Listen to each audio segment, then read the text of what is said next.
Seems like sometimes that could be challenging. Speaking of challenging, being challenged, we tried this challenge last time, and we got a few floors in, but this is a tough one. This is called Cursed. We have infinite room knowledge, but every door to proceed is a cursed door frame, which is to say you take half a heart of damage each time you go through it. We start with Yum Heart, but this is a tough one, so I'm gonna have to exercise my gamer skills to do this right, so we'll see. It would curdle the milk. Yeah, it's like, that's the thing. I worry about milk getting curdled with a lot of cocktails. Protein will rapidly... Yeah, so like that part sounds... I mean, maybe there are times where curdling the milk is desired, but yeah, it sounds not fun. So there's hearts in there, but we can't reach any of them, naturally. We have a treasure room here. Tooth and nail. Now that's actually not half bad. I would need to take... I don't have any bombs, and I would need... Yeah, let's go and grab this now. So to be clear... So whenever we turn into that, is it when we're... Can we move when we're invincible? We can. So that's huge. That is legit huge. So you can use that to freely traverse through the cursed doors with nary a care in the world. Oh, except I'm still getting bodied. I still have to like get good. But that is legit. Like, we could very much use that to our advantage. So wow, what a lucky find, because we tried this last time and it was rough. With a capital R and a capital F. Smoker's cough. Oh, buddy. So I wonder how it got that name, Smoker's cough, because maybe it makes you like gag upon ingesting it. That sounds rough. The Try Guys video. I feel like I might have heard about this. This sounds vaguely familiar. Like a channel that is dedicated to making and trying cursed mixed beverages. Look, there was one I saw where like a guy like spun a wheel and would attempt to create and ingest a cursed cocktail that he landed upon, and it was oftentimes not a good time. I have 2 bombs, by the way, so I might as well check some cursed roomies. Because now that we have this very, very good item for this challenge, this is a good opportunity. Tinted rock as well. Good opportunity, and we can almost reliably go anywhere we want. Free bomb, very nice. So I'm gonna leave that heart there. I'm gonna go and check out the shop, although I really don't have any money anyway. It's called How to Drink. Same general idea. Hot dog, water, and tequila. Oh, that sounds rough. That does sound rough. Man, if we could get the Bible, that'd be sick, because that'd be a guaranteed mom killer right there. If you look on the left-hand side, there's a little icon underneath the keys counter. Looks like looks like the mom foot. That basically means that all you have to do is beat mom to beat the game. And if we could attain the Bible, that would mean all we have to do is get to the final room. Although we would lose Yum Heart. That's the one downside. I do like Yum Heart a lot. So I don't know, we'll see. I think it would be nice, because yeah, if we just reach the end boss, that's all we need to do. But yeah, we have to, of course, beat bosses before then and traverse rooms in order to get to it. And again, we would lose Yum Heart, so which would be a bit of a bummer, but we don't need it as much now that we've got this very good passive item.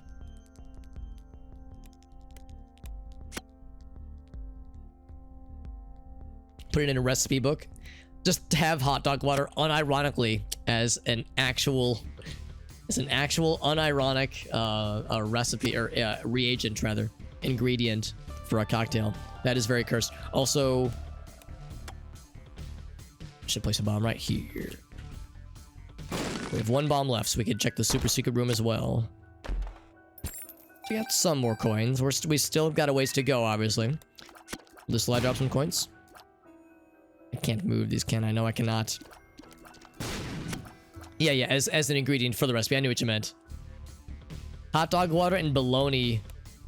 Wait, is that how you spell that? Or is that how you spell bologna? I think it is. Bologna wax. Bologna wax, would that be like just the residue that is left over after like sitting in a container or something? Now, alright, so let's think about this, because hot dog water, like hot dogs, like what kinds of things is a hot dog flavor profile known for? Usually kind of like sodium-y, kind of salty. Obviously like the meaty flavor. Could there exist an actual, no memes, unironic cocktail combination where hot dog water would not be cursed and would actually contribute positively to the flavor? I say it's questionable, but you know, I almost wonder. Part of me almost wonders. Free coin, by the way. Very good. Salt brine, yeah. Yeah, so it's like, I mean, when I think of brine, I think of pickles, and people like pickles and strange things, so... Like, I wonder if it would be the slightest bit doable. Well, that's not a bad thing to see, but it's not really helpful necessarily. I think what's probably gonna happen is we're just not gonna have enough coins to buy the Bible. But like I said, that's probably maybe for the best, because Yum Heart's pretty good. So maybe we'll play it safe. The thing about Magdalene is that she is kind of slow and starts with not great damage. I mean, her damage is okay, I suppose, but she's not actually known excuse me, for being great offensively. Her power is more for being tanky, starting with a lot of health and being able to restore health. So if we lose Yum Heart, we lose one of the main benefits to this character, which is kind of a bummer. And of course, the passive item we got in the treasure room is very good for defense, good for tankiness, but really does nothing for offense. So this boss fight's gonna take a minute. But that's okay, because it's an easy boss fight. One of the more easier starting bosses, for sure. So much so that he becomes a regular enemy in the final biomes for several runs. One of those games where the early bosses become just normal-ass enemies. Or maybe not normal enemies, but like mini-bosses, really.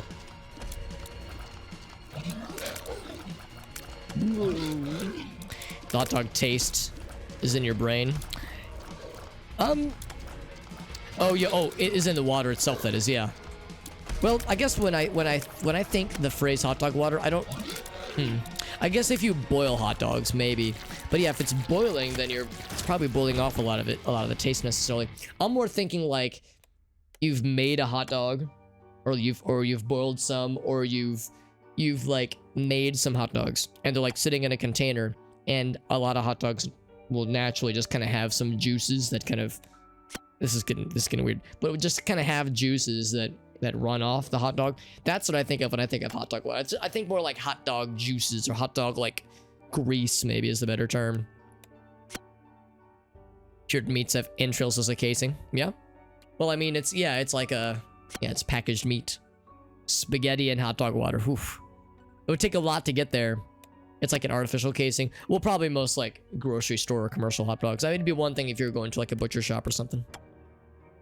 But yeah, natural case. Yeah, and I think that's the thing. That's why I don't like hot dogs, because like any perceived benefits are out the door when you get them from the grocery store, mostly. Like an edible casing, yeah. Sounds great, Quirky. Yeah, Quirky's like, this is weird, Alex. This is getting strange. They mean the shit that's in the bag? Oh, yeah, when you buy from the grocery store. Yeah, I see what you're saying. You buy from the grocery store, and then you take it home, and then, yeah, there's the stuff left over. I see what you're saying. So, yeah, it's a good point, because at that point, they haven't been cooked yet. I guess you could eat them. Yeah, they've been cooked, quote unquote. They haven't been, like, heated up or anything. So, yeah, so really, that really might just be water. Like, because it might have been, like, part of, like, the packaging process.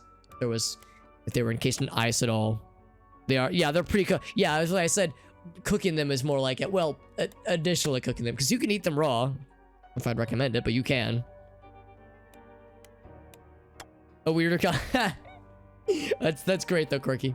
Oh, South Park, excellent. Yeah. The one of the South Park games. That sounds fun. Speed up and damage up, by the way. We take both of those.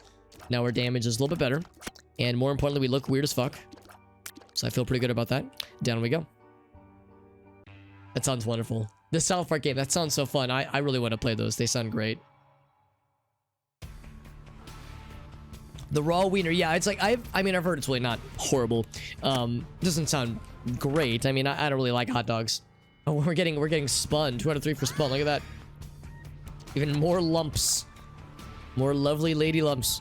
Yeah, like I'm not a big hot dog guy myself, so to me it sounds unpleasant. If I am to enjoy a hot dog, I would rather yeah, them being very, very well cooked and like grilled to a nice crispy perfection. Not burnt, obviously, but for me at least, there'd be ways I'd rather go about it. 200 hot dogs. Oh my god. Don't want to waste all of them. Just eating them out of the bag. Well, dude, that's like, yeah, if he's gonna call you on that shit, it's like, dude, I mean, if we have 200 hot dogs to get through, man, what do you want from me, man? Yeah, at that point, there's no shame left over. There's no shame left to be felt. So if he's trying to shame you for that shit, it's like, nah, man. We are both in this together, this hot dog situation together. Get free dogs in the butcher shop, though. Yeah. Getting the ones, yeah, close to expire. Get the, that's the thing, too, one like yeah, like 100% beef. That sounds legit. Because, yeah, a lot of grocery store hot dogs are, yeah, not going to be, I'm not trying to say they're garbage, but, I mean, the quality assurance might not always be there. But if, yeah, from a butcher shop, I'd be much more likely to trust and go in on. Because, yeah, you know it's going to be much more quality. And you know it's definitely 100% beef, provided that's what they're, that's what they're guaranteeing. So, yeah, it seems like that's a little bit closer to a proper, like, intended hot dog experience. By the way, Tinted Rock and more coins that I cannot reach. But, and no bombs, of course. We can come back. A rare instance with this challenge, we can actually freely traverse. Maybe not freely, but mostly freely traverse. Somebody would walk into the fire. But yeah, since we're able to bounce back and forth pretty easily, this is so much nicer. Some quality wieners. Shit tier meat paste. Well, that's the thing too, like for a lot of us as kids, that was the hot dog experience we were all given. We're like, yeah, fucking $2 at the grocery store, you get a dozen hot dogs. Yeah, like shit tier, like low quality dogs were very common in childhood, and I hated them. As a kid, I hated the hot dogs that I was given. And I remember being ostracized by my peers, like, what, you don't like hot dogs? What the fuck's wrong with you, Alex? They didn't say it that way, but it was implied that they were saying it that way with maybe less profanity.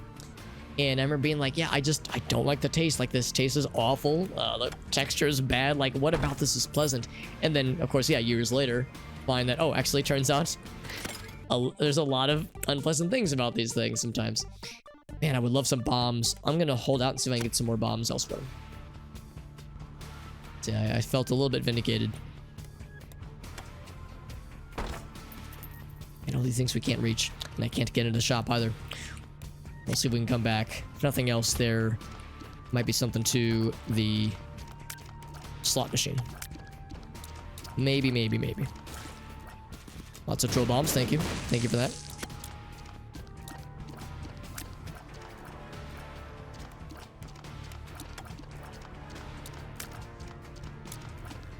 I think these guys will pretty much all explode. Okay, they don't explode, but they spawn bombs. Which then explode. Whoop, okay. We lived. I lived, bitch. Those lousy hot dogs. And Nitro with the hot dog water TED Talk. Hebrew National. I've heard Hebrew National is pretty good. Yeah, that's a brand that I've heard good things about it for sure. Nitro with the redemption. We'll do that in a second. Resolve anything else left in this room.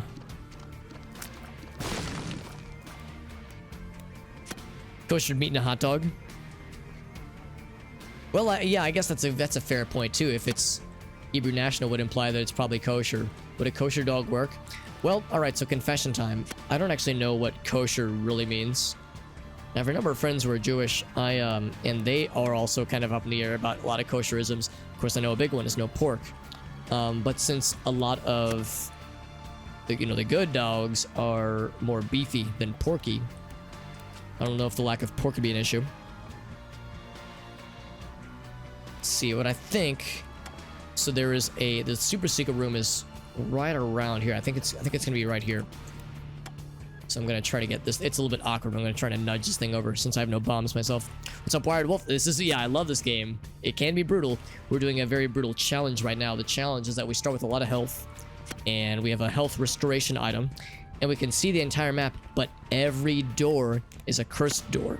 However, I found a passive item that's very good that lets us traverse through the cursed doors for free, as long as we time it correctly. So it's actually not too bad. Nice. Come on, bombs. Okay, we got keys at least. Alright, so I have to be very deliberate about how I go about this because we have one key to our name. Let's wait for that to happen. There we go. So... actually, really, I guess the only thing we can do is go up top for the shop. Because there's nothing else key-wise that would help us. We need bombs, really, to do any of these things. Legit. So I could just straight up buy a bomb. Broken watch, not a big fan of that one. I think I will buy a bomb. There's some out of keys now. Alright, use a bomb. Get a bomb. Oh, and a crawl space. How lucky. Very, very lucky to find a crawl space. No bad guys here. It's free ghost baby. Yep, that's sick. Kosher able. Oh, interesting. Okay. So it's not ready to be consumed.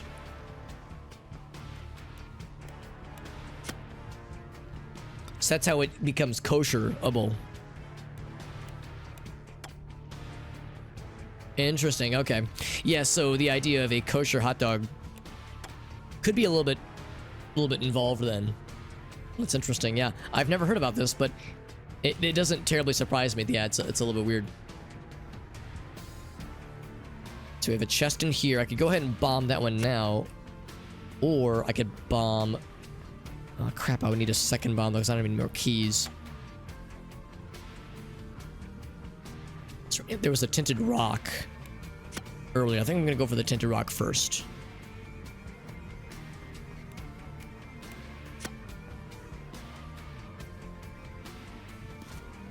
Like, give me both. It does, although I don't have any keys, so I can't open that yet. I could go buy a key, I'm pretty sure. Yeah, we do have the we definitely can't afford them.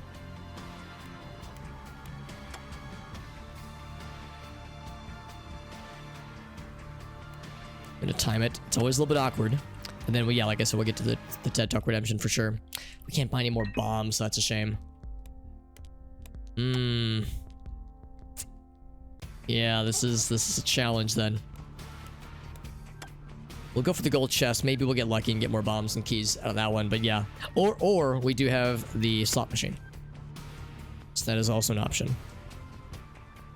But yeah, this is tricky. We have all these. Oh fuck. That was too premature. So we got both. We got bombs and keys. Very good.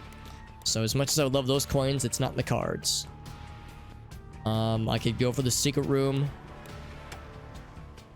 There's another gold chest. I'm gonna roll the dice here. See if we get something good out of the secret room. Gold poop. More monies. We'll take it. Oh my god, is this more shoe? We could bomb these three and get more monies, but I think at this point, it's pretty much all she wrote. Actually, no, we can't because we don't have any more bombs. So yeah, I would need a key to get through here, and there's no more keys abound. Whoops, I did not time that well. Yeah, there's nothing more just for sale. I think let's go ahead and fight the boss then, and maybe we'll get something else, but yeah, that's probably it for this floor.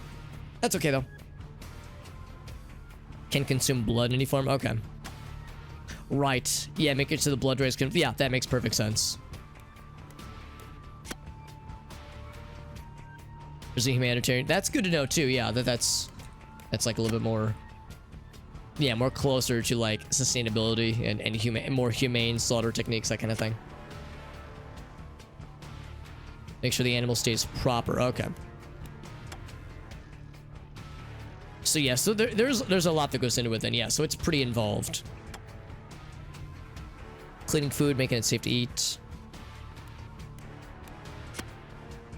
Yeah, the origin of pork. Yeah, that part I would imagine is probably more of a historical context thing that is probably less relevant nowadays.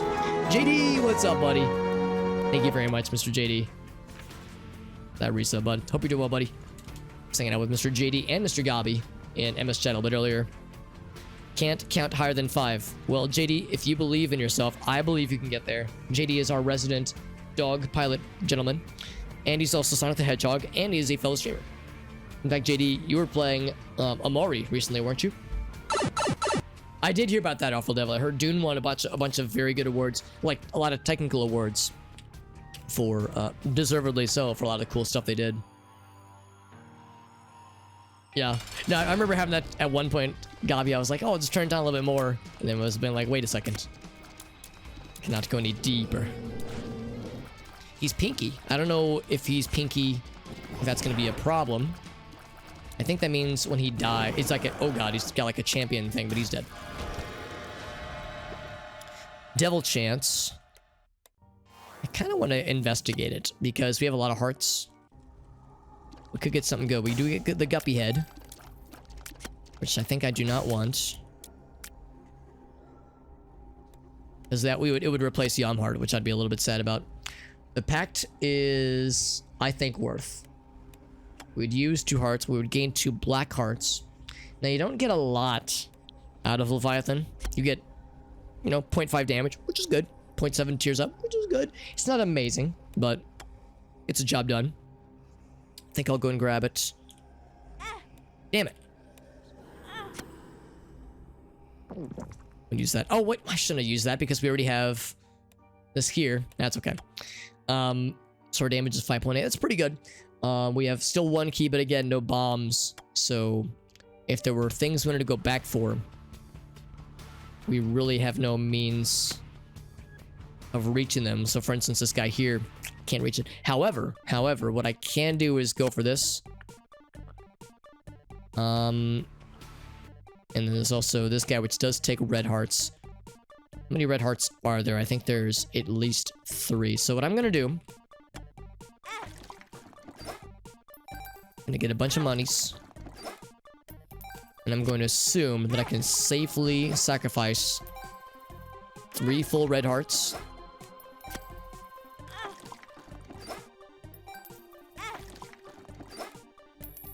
Got quite a lot of monies. And then maybe we'll get lucky and get more hearts out of this one. But I'm hoping we can get really at least 1 bomb. Or pills. Shot speed down. Well, that's a shame. Our shot speed's already pretty good though, so I can't be too sad. Which has a better likelihood of the beggar, or the gambler rather, or the slot machine. I tend to default to the slot machine, but I have no idea if it's legit. Okay, we got the blood bag then. All right, well, that's as many of coins we can get out of that guy. Got a free reroll.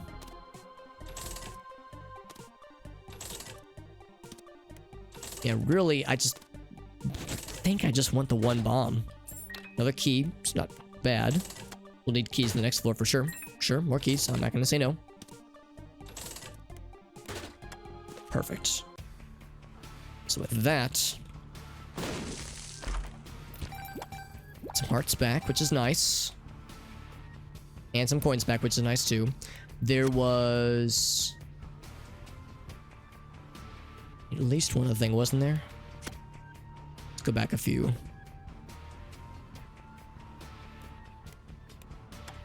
Wait for the invincibility to pop in. So we could... I only have the 1 bomb. I'll probably hold off on that. We have the treasure. Okay, maybe we're good then. Yeah, I was tracking the 1 golden chest, which we got. I'm glad we got that. There's a key there, but I'm not going to use a bomb to get the key, obviously. There's a regular chest there, but I think it's probably not worth. I think pretty set.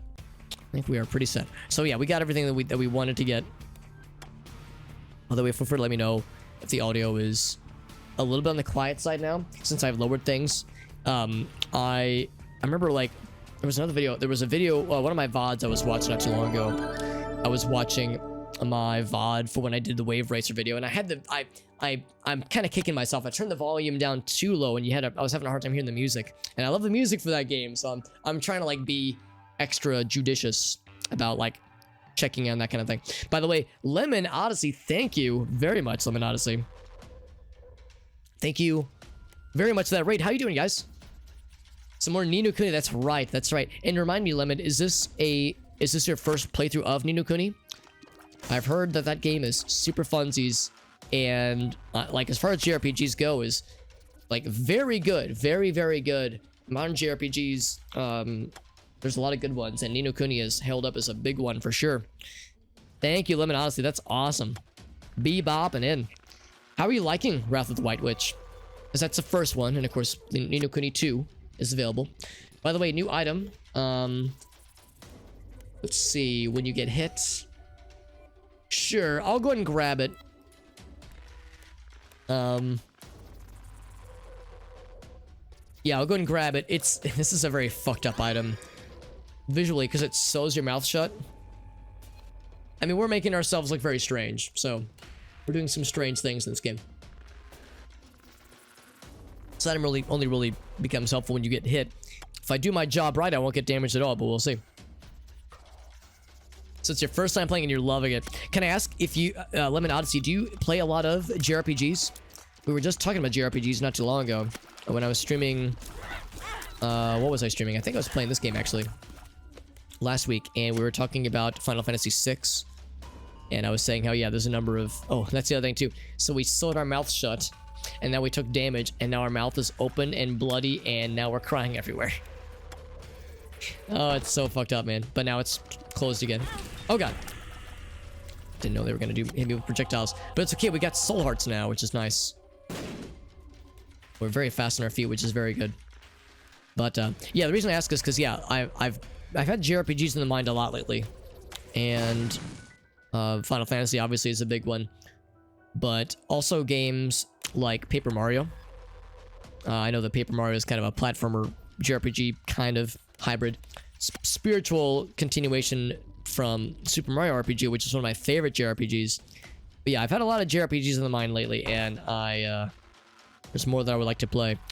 We have one bomb, and I would need to bomb one of these to reach this. I'm gonna hold off. See if I can come back for this. What are some of your other favorites though, Lemon Odyssey? I'm kind of curious as somebody, because I haven't played a JRPG in a while, and I think the last one I played actually was Mario RPG on stream. And I have a number of friends where that's like one of their main genres for the games that they play just casually. I'm curious if you had other opinions on like JRPGs that are worth checking out. One of my other streamer friends says he was playing Bravely Default 1 and 2.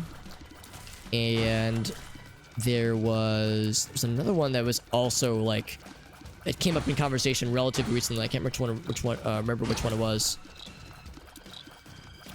So, stop this man before he summons more things. There we go. Empress. I'll go and grab it. Actually, hold on. Which one is this again? Is that a per room thing? Yeah, it's a per room thing. Okay.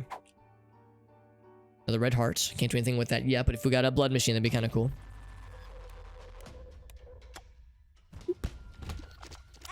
Oh my god.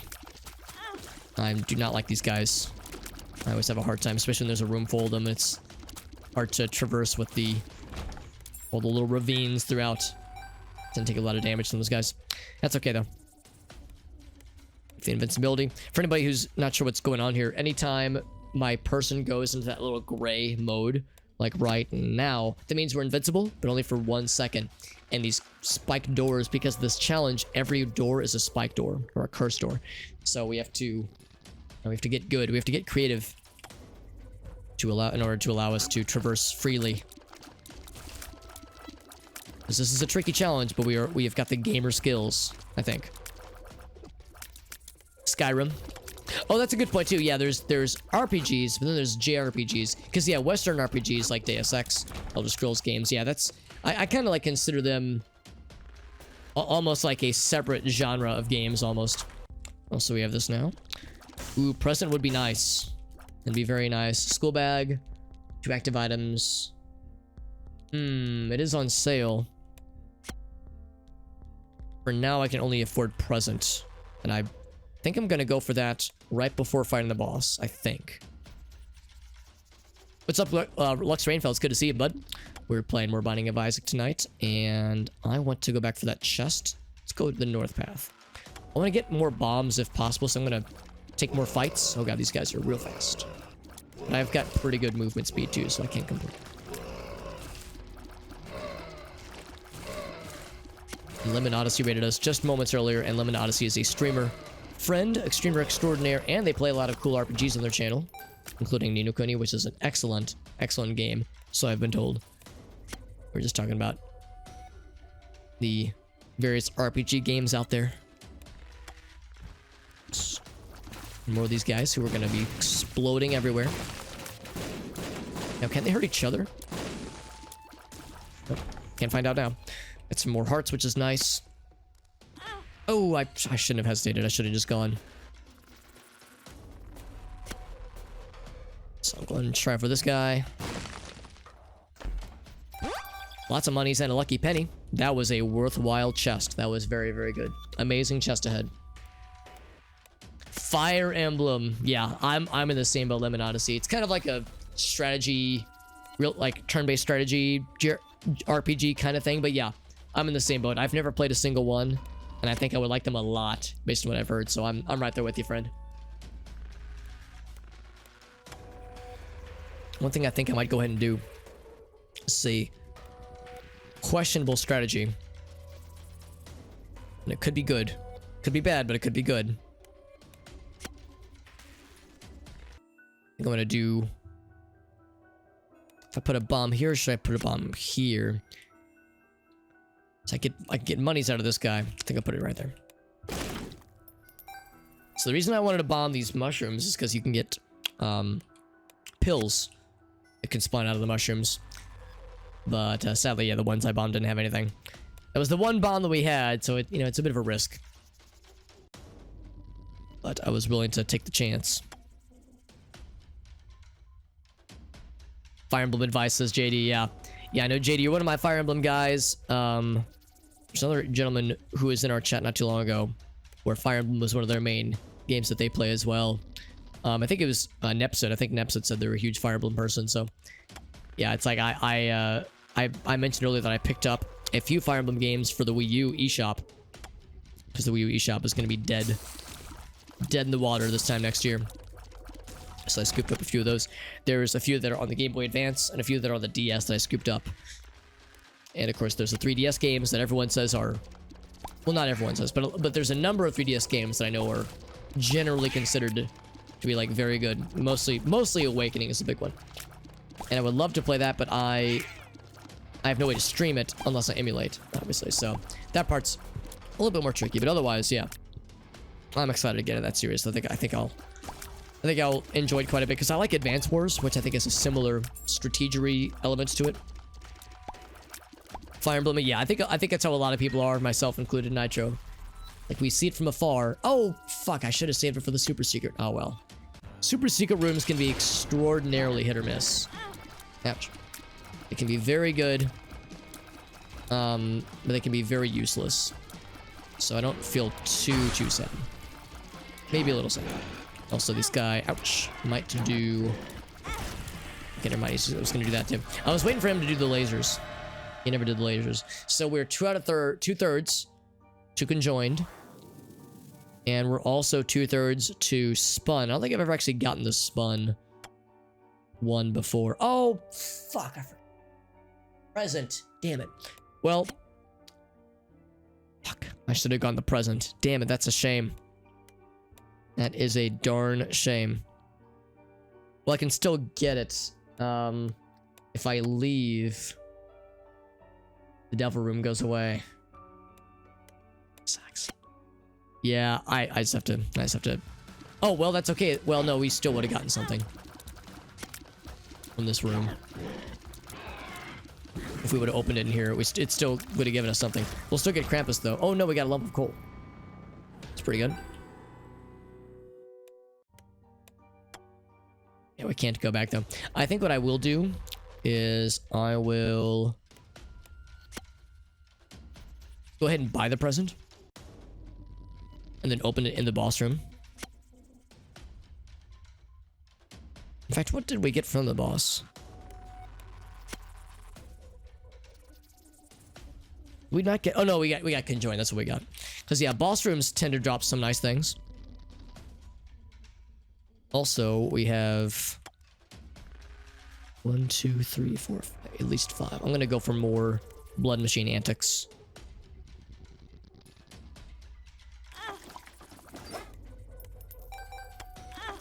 Just because I might as well. It's free money. And I'm about to spend a lot of money on the present.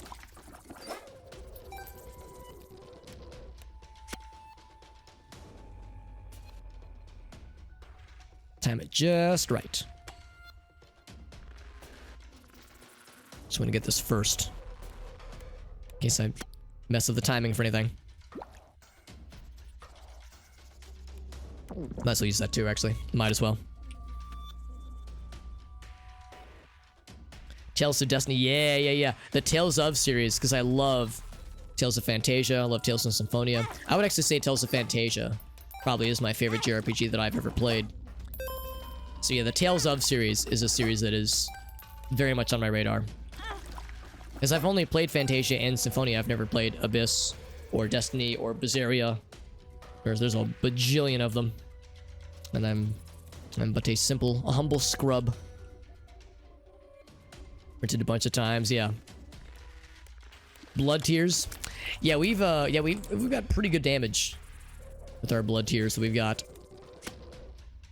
Just kind of rare because Magdalene is a character where it can be hard to get her to have good damage. So yeah, the fact that we have pretty good tier damage, it's nice to see. There's rare form. This guy, let's get the top left.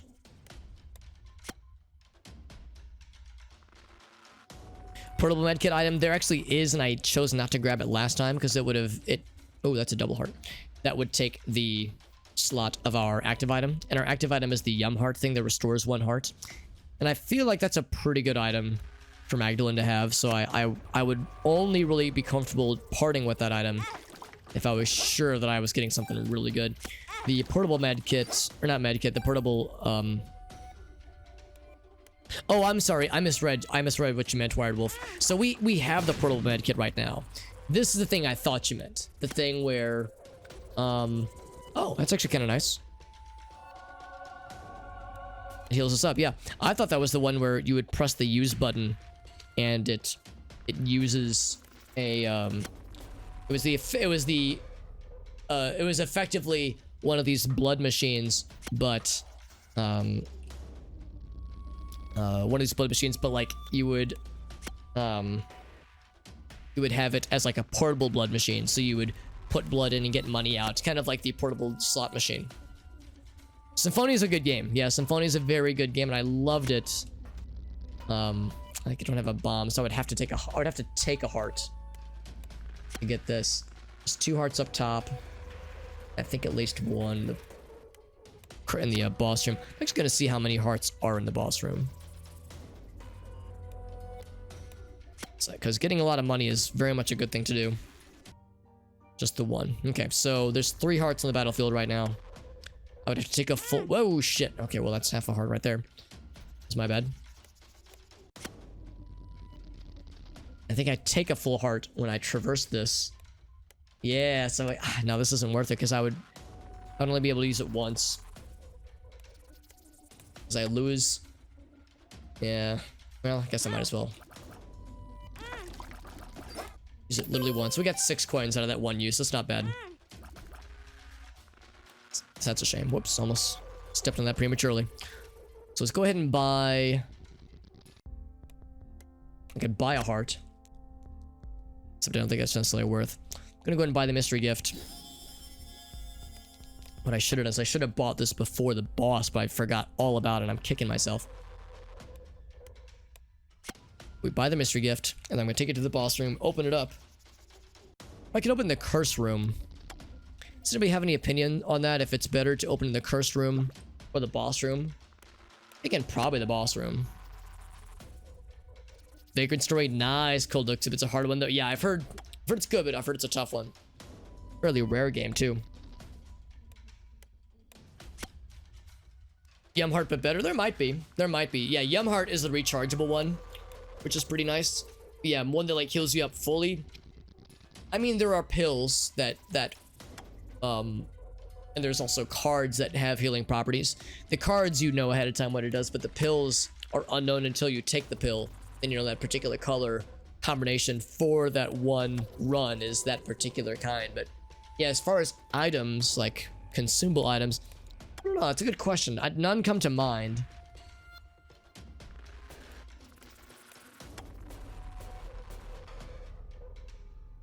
Yeah, I'm thinking boss room. Curse room could have some pretty good stuff. Maybe I should just do curse room. Curse room's a bit of a wild card.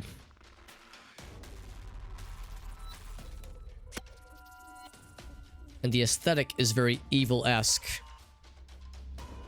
Oh, that was not the right thing. Fuck, I meant to do this. Oh, it's Dead Cat. Fucking hell. Yeah, well, that's a waste. That's really a shame. Dead Cat would be horrible right now. Dead Cat is very, very bad a lot of the time. It's not always bad, but for a lot of characters, a lot of builds, it is an atrocious item. And it is a very good way to lose a good run. And this is one of those characters. I would lose all but one of my red hearts.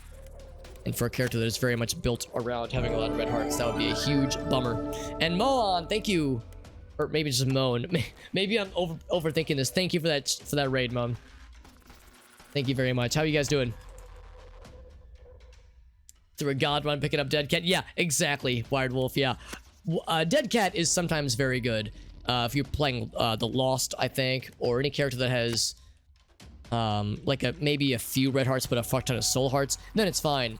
But other times, yeah, other times it's a little bit rough. But Moan, how you doing, friend? Oh, here, let me do a quick shout out for you, my friend. Thank you again for that raid. It's you're very kind. Ooh, Nitro. Oh, I think you beat me to it, Nitro. Hey, this is Moan. How you doing, bud? Doing some repentance as well. Some good old Binding of Isaac. How did the stream go, Moan? Oh, by the way, Lemon Odyssey, if you're still in the stream, I'm going to ask this of Moan, but I'm also going to ask this of you, Lemon Odyssey. Since you both have rated me very, very close together, if either of you have any clips from your channel that you would like to share, if there were any hilarious goofs or tragedies or funny glitches, just anything from your stream that you would like to share, if you have any clips you want to share, feel free to post in the chat. I very much try to encourage self-promotion because the way I see it, for a lot of us, we're all small streamers. We've got to help each other out. And you've already helped me out by rating me. So the least I can do is turn the spotlight back onto you and ask if there's anything that you would like to share. Because like I said, you've done me a big solid by helping me out with the raid. That's very kind. Yeah, thank you for joining in the raiders. Yeah, and a fellow Isaac streamer, which is very good. This is a very fun game. And I stream it typically on Tuesdays, but I didn't stream yesterday, so we're streaming tonight instead. We're doing one of the curses right now. This is the cursed, or I'm sorry, one of the challenges. This is the cursed challenge, and it is indeed quite cursed. In fact, let's go ahead and fight Gluttony. And I always feel the need to give the warning that I'm not great at this game. I've only been playing this game for streaming this game and playing it for like, actually hold on, what is my current Steam time right now for this Gamerino? So my current playtime total is 58 hours. Not a small amount of time, but relatively so. It is pretty meager. Points for donating. Oh, that's right. That's right. Thank you. Thank you, Moan. That's very kind of you. And yeah, we of course add any raids that come in. We add that to the extra life point counter at the top left. Anytime anybody cheers, or if they make any donations themselves, or if there's any resubs, that kind of thing. Yeah, we slap it all in there. But yeah, like I said, Moan and or Lemon Odyssey, if Lemon Odyssey's still listening in, or Gob, if you had any clips that you took from Lemon Odyssey's channel, the offer is very much on the table. If there's anything you want to share from the stream that just ended, I would love to show it on stream. We would all watch it together and have a good old time. It's always like getting to see what other folks are into. That is the second Dead Cat, man. The game really wants me to take Dead Cat, and I'm not having it. Not having it. Yeah, it would not be good for this run. We've got a very good run going, and it would be really a shame to Dead Cat it right now.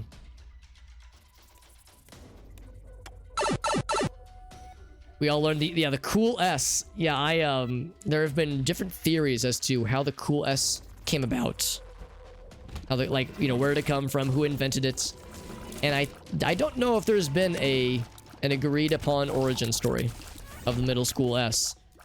I thought it was a Slipknot thing for the longest thing, the band Slipknot, but I think that is not at all confirmed. So yeah, I have no clue. I have no clue how it came about. All I know is that it has reached its own meme status.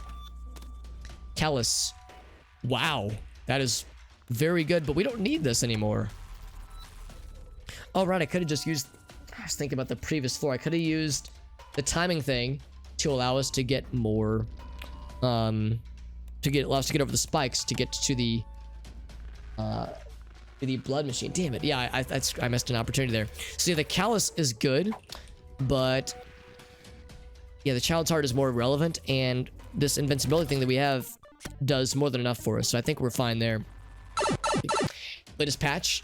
I believe I have Corky, yeah, because I have it set to auto download, auto update. So if there was an update, then I should have it without me having to have done any stuff for it. We want the shop, absolutely, and of course we want the treasure room.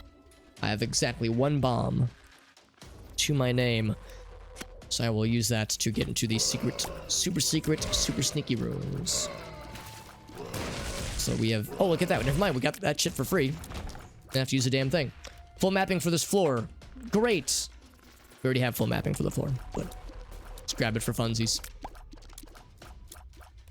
Something could be spoiled. Oh, really?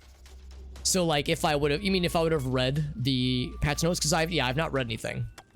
If there were updates, I would have let the updates happen, but yeah, I wouldn't have, like, sought.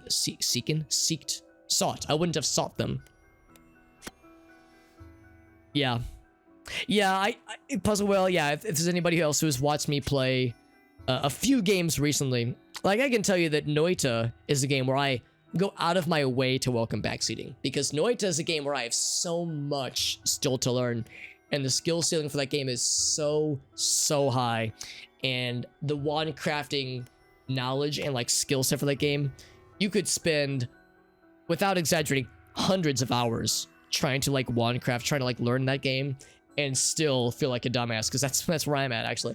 I still feel like a dumbass when I play it, and I love it. I don't, it's not a bad dumbass feeling, but it is noteworthy. Like Noita is a game where, like, you really can't backseat me too much, I would say. Like, that's a game where I relish advice. Let me think about this. This actually might be closed over here.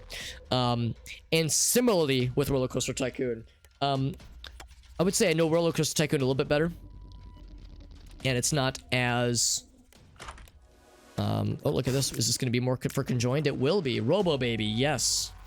Wonderful. Excellent. That is great news. Yeah, that is very good. We just became extra good. But yeah, Roller Coaster Tycoon is similar. I would say that for the most part it's harder for me to backseat on. There were a couple of times where, yeah, there were some people would, like, suggest certain things to try, and they'd be like, no, trust me, bro, this will be good. And then I would take their advice and I would do the thing, and it would hurt our park. Like, you know, the advice was not helpful despite their confidence that it would be. So I would say that, yeah, like, in some cases with, like, Roller Coaster Tycoon, maybe there is such thing as too much, but it's a lot harder. With this game, I'm always down for suggestions, but, like, let's see, fun guy, yeah, that's pretty good. Of course, we get to fight a boss now. It's more of a mini boss, really, so it's not too bad. I think we have a few of them. We got a lot of power with this build, so I'm feeling pretty confident. Like I said, our damage is better as we traverse, as our tiers traverse more distance. Yeah, with this game, it's like I'm down for advice, I'm down for suggestions, but yeah, I've had instances where, yeah, maybe the advice I was given was a little bit pushy, or, like, a little bit too heavy-handed. I guess what gets me is when somebody says something like, whenever I'm like given advice for a game like this, and the advice is something like, don't ever do blank, like, ever, like, don't ever pick up this item, don't ever play this character this way, because that kind of knowledge comes from I think, or that kind of, those kinds of statements come from a lot of personal taste. Like I've mentioned before, I don't like Dead Cat, and I usually will have somebody in the chat say, dude, Dead Cat's great, and I'm always like, but I don't like it. Like, I don't like Dead Cat. So that's one thing that kind of makes me bristle a little bit, is whenever someone says something that is very opiniony, but they state it as if it were a fact. Like, oh yeah, this thing is always bad. It's like, well, that's not necessarily true. So that's what I try to avoid. So like, and I feel like that there have been conversations with this game where that's made it a little bit tricky to navigate sometimes. Oh my god. Oh, that was my, I thought that was their lasers and I got scared. Those are my lasers. We got lots and lots of monies. Oh my god, boomerang. Oh, wait a second, throwable boomerang. It's actually pretty good. But I think Yum Heart is probably the right call. Got a cheap pill, got a soul heart. I'll grab the soul heart. Actually, hold on, what floor is this? This is Catacombs 2. Is that the equivalent of Depth 2? Because if so, we're almost done here. Story heavy games. There are ways to, right, yeah, exactly, Nacho. There's ways to get, like you were saying, gentle nudges without pushing, you know, with full force. Absolutely. There are some new things. Yeah, that's good to know, Quirky. I appreciate the heads up on that. In a roguelike, yeah, and I play a lot of roguelikes. You're exactly right. There are some mechanics that you just don't know about until you've seen the game yourself. There are certain, like, ways to use items that might not be necessarily you know, well presented by the game. So yeah, I've had the exact same thing Nep said. Like a lot of roguelikes or roguelite games, that is where I am more susceptible to some backseating, including this game, because like I said, I'm down for suggestions, but the opiniony stuff is where it's less quantitative. Impossible to help with that. Yeah, Ace Attorney, yeah, exactly, JD, exactly. Wait till the streamer asks, yeah, and I do try to like make it abundantly clear when I am seeking advice on something. I'm never not down for it, but yeah, there are times where I'm like explicitly seeking it for sure. Rubs you the wrong way. It is subjective, exactly. I mean, there are certain things in this game. I mean, again, I use Dead Cat as an easy example where I say I don't like it, but that's only because there've only been like maybe 1 or 2 instances where there were times where it was useful. For me, it's bad because I've mostly been in situations where it's bad. But if I played other characters where, yeah, you had more soul hearts, that kind of thing, less reliance on red hearts, then it'd be a different story. 'Cause yeah, that's the part where that can sometimes cause me to bristle a little bit, you know, kind of rubs me the wrong way. It's bad because, right, yeah. But you weren't using it that very, right, so that's where it's more subjective. Too underleveled for a fight. You won just fine. Oh, but there was a small bit that, oh, and so when they said you were underleveled, like that was like, it was kind of a loaded statement where maybe they didn't realize that they had said kind of too much, so to speak. But yeah, it's to you took that knowledge and were able to extract something else from it and went, oh shit, that means something has been spoiled. Because that's the other thing too. Sometimes somebody will unknowingly kind of inadvertently spoil something, you know, and it's like it's usually pretty innocent. Like they didn't really think like, oh shit, maybe I said too much. You know, like the statement in itself is fine, but it's where the meta knowledge comes in. And the very good example of that, for me at least, and I've used this example before, is with Game of Thrones. I don't know what the episode was, I don't know what the season was, but I know exactly what happened because on Twitter and on Facebook, just every social media thing ever, everybody was spamming with no other context the hashtag hold the door. And as a person who's never watched a single episode of Game of Thrones, I knew exactly what happened. I knew what happened and to what character, and I don't know the exact lead up to it, but that was like you guys think you're being subtle, but that is a very, very obvious spoiler. And back in the, you know, mid 2010s, Game of Thrones spoilers was a big no-no to post on social media, especially like the night that they air. So that's like one of those instances where, yeah, it wasn't a spoiler per se, but it's easy for the brain to be led down a certain avenue where they go, oh, that means this happened. And yeah, there was some heat for that one for sure. Optimizing their runs. Right, exactly. And that's the thing too, if you want to min-max, if you want to like grind out the optimal build, that's fine too. But yeah, for a lot of us, we're just like, I am a filthy casual. I might not want to care about grinding out pure optimization. So I'm right there with you, JD. I'm gonna go ahead and buy this because it's so cheap. We got a pretty fly for a Wi-Fi. Very good. Sorry, I know I'm getting very talky, and I don't want to like dwell necessarily. But yeah, the reason I have a lot to say is because yeah, I've been there. I have been there exactly. Stuff spoiled by right, like trying to obscure certain little details.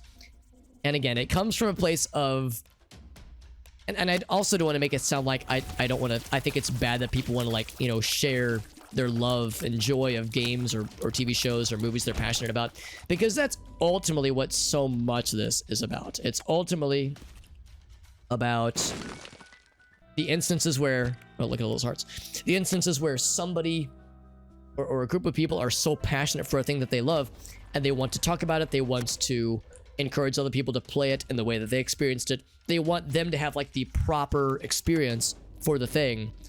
And it's just sometimes the energy is a little bit misguided and can go a little bit awry. But like I think pretty much all of us are in agreement where it's like there are ways where that can be misdirected, but it doesn't mean that the people that do it are, you know, irredeemable monsters. Obviously, you know, none of us are saying that.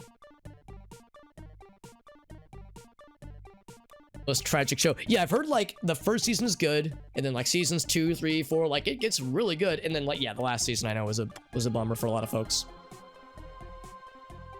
A perfect meta, yeah, the meta builds, that kind of thing, it can get boring. When I'm trying to remember, is the catacombs the equivalent to the depths? And I think it is. And if it is, I should go ahead and blow my money. I should blow my load. Let's see, was there a on the map? I think in the previous floor there was the trinket one thingamajiggy, but not in this floor. So I think what I'm going to do is let's try for this one. So I can get lots of bombs, I guess. I mean, I don't need the bombs. This one that gives us the friendly flies would be kind of nice to have, actually. They want to enjoy. Exactly. That's exactly right, JD. And that's why I try to handle those situations diplomatically and say, instead of being like, you know, instead of being inflammatory, I try, is I guess the best way I would say it, because there are ways where you can inform someone they're, yeah, being too backseaty in a way that drives them off, you know, in a way that rubs them the wrong way, which I'd rather avoid. I don't want to, you know, rub people the wrong way. I don't want people to stick around and chill with me and interact with me and watch the streams. But by that same token, yeah, you know, you have to stick up for yourself, of course. So I try to handle things diplomatically, and I try to recognize that friction is not usually born out of malice. Usually. Now, of course, yes, there are times where people will go out of their way to spoil things. I remember I was playing Metal Gear Solid 1, and it was my first time playing Metal Gear Solid 1 ever, and it was my first playthrough, and it was my first Metal Gear Solid game that I'd ever played myself. However, I'd seen all of Metal Gear Solid 2 and 3 play to their entirety, because I had some friends in high school who had played a lot of Metal Gear Solid games, and we would all like, we would hang out, we would play games together, but a lot of times we would just like take turns doing single player games, and the rest of us would just chill and watch. So I've seen all of Metal Gear Solid 2 and 3. And I had a dude come in while I was playing Metal Gear Solid 1, and he was like, hey, did you know this thing happens to this one person in Metal Gear Solid 2? You know, thinking that I was going to be like so crushed. And I was like, dude, I already know about that, dude. Like, it obviously, you know, he fucking left because he was clearly just trying to cause trouble. The Undertale, unfortunately, the Undertale directory is full of people. Well, I shouldn't say full of people, but there have been instances where there are people that peruse the Undertale directory, specifically looking for people that are playing it blindly and are trying to cause spoilers. There was one person. I didn't see this. I didn't see it happen, but they talked about it in their stream where somebody came into their chat. Their screen name was an Undertale spoiler. They followed and subscribed so that they had multiple notifications on stream, so that they weren't just spoiling it for the streamer, but for everybody in the chat. Like, the dedication Oh, also, I didn't even notice this over here. The dedication to make things worse for everyone was, to put it nicely, impressive. So, like, there are, obviously, instances where people are just being shitters. Bible tract. It's kind of cool. That one, actually. Blowing my load. That's correct. I blew my load. One of my favorite stories to tell is at Thanksgiving one year, I heard my grandmother, my 92-year-old grandmother, well, at the time she was like 88, but regardless, she was a young 88-year-old. She used the term, shoot my wad prematurely. And me and like some of my cousins were like, what was that, Mom? You want to say that again? She was like, it's not weird. It's a Civil War term. It was like from when they would, it was like the wads that they used, or the little baggies they used to hold their gunpowder for reloading their firearms. It's like, it's an old Civil War term. We were like, all right. She's like, it's not weird, I promise. We were like, okay, all right, Grandma, it's fine. Just because they want to play. Yeah, I'm the same way, Doctor. I have no hate in my heart. Like, it's not like a personal thing, but yeah, but I can still be frustrated by it. Random syringe effect. I think I would rather that. Random syringe effects are sometimes fun. Trinkets for days, son. What's this one? Paperclip. Wow, that's really good, but we have no more chests, actually. Streaming it to one of your friends. Oh, fuck. Oh, so the one friend spoiled it? Yeah, that was probably an instance where they didn't realize it, I'm guessing. Because if you were streaming directly to the one person, then hopefully it wasn't like just a random shitter stopping in. Kind of scared to. Yeah, I'm in the same boat, Nitro, because I've never played it, and it would be a first playthrough ever if I were to go down that route. But yeah, that would be. That part would make me. That part of it makes me a little bit hesitant to do so. Use bombs wisely. It's that one. Increased knockback. I don't think it's gonna really be helpful for us. Bomb this one. We get the monkey paw. Huh, that's kind of cool. Okay, anything else? We're out of money. We're about to fight Mom. Oh, wait, what's this one do? Hold on, what was this? Destroys all rocks in the room. I don't think there were any rock things we wanted to destroy. I'll keep the ruin shard. We'll use it at the beginning of the boss. And everything else I think will be good. We're in solid shape. Lots of trinkets to choose from. Yeah, it was a friend. Right, exactly. It was frustrating. Puzzlewell, I identify with that sentiment so much. I didn't talk shit or anything because I try to avoid conflict. I'm a very conflict-averse person, Puzzlewell, so I'm right there with you. And as you know, it makes us doormats sometimes. But it's something we have to try to get in front of. It's tricky sometimes, obviously. Judas and Dead Cat is good. Oh, Swears by Judas. The character, I'm guessing. Because, yeah, Dead Cat. Dead Cat is very good for some characters. No doubt about that. But I don't like it for most characters, myself.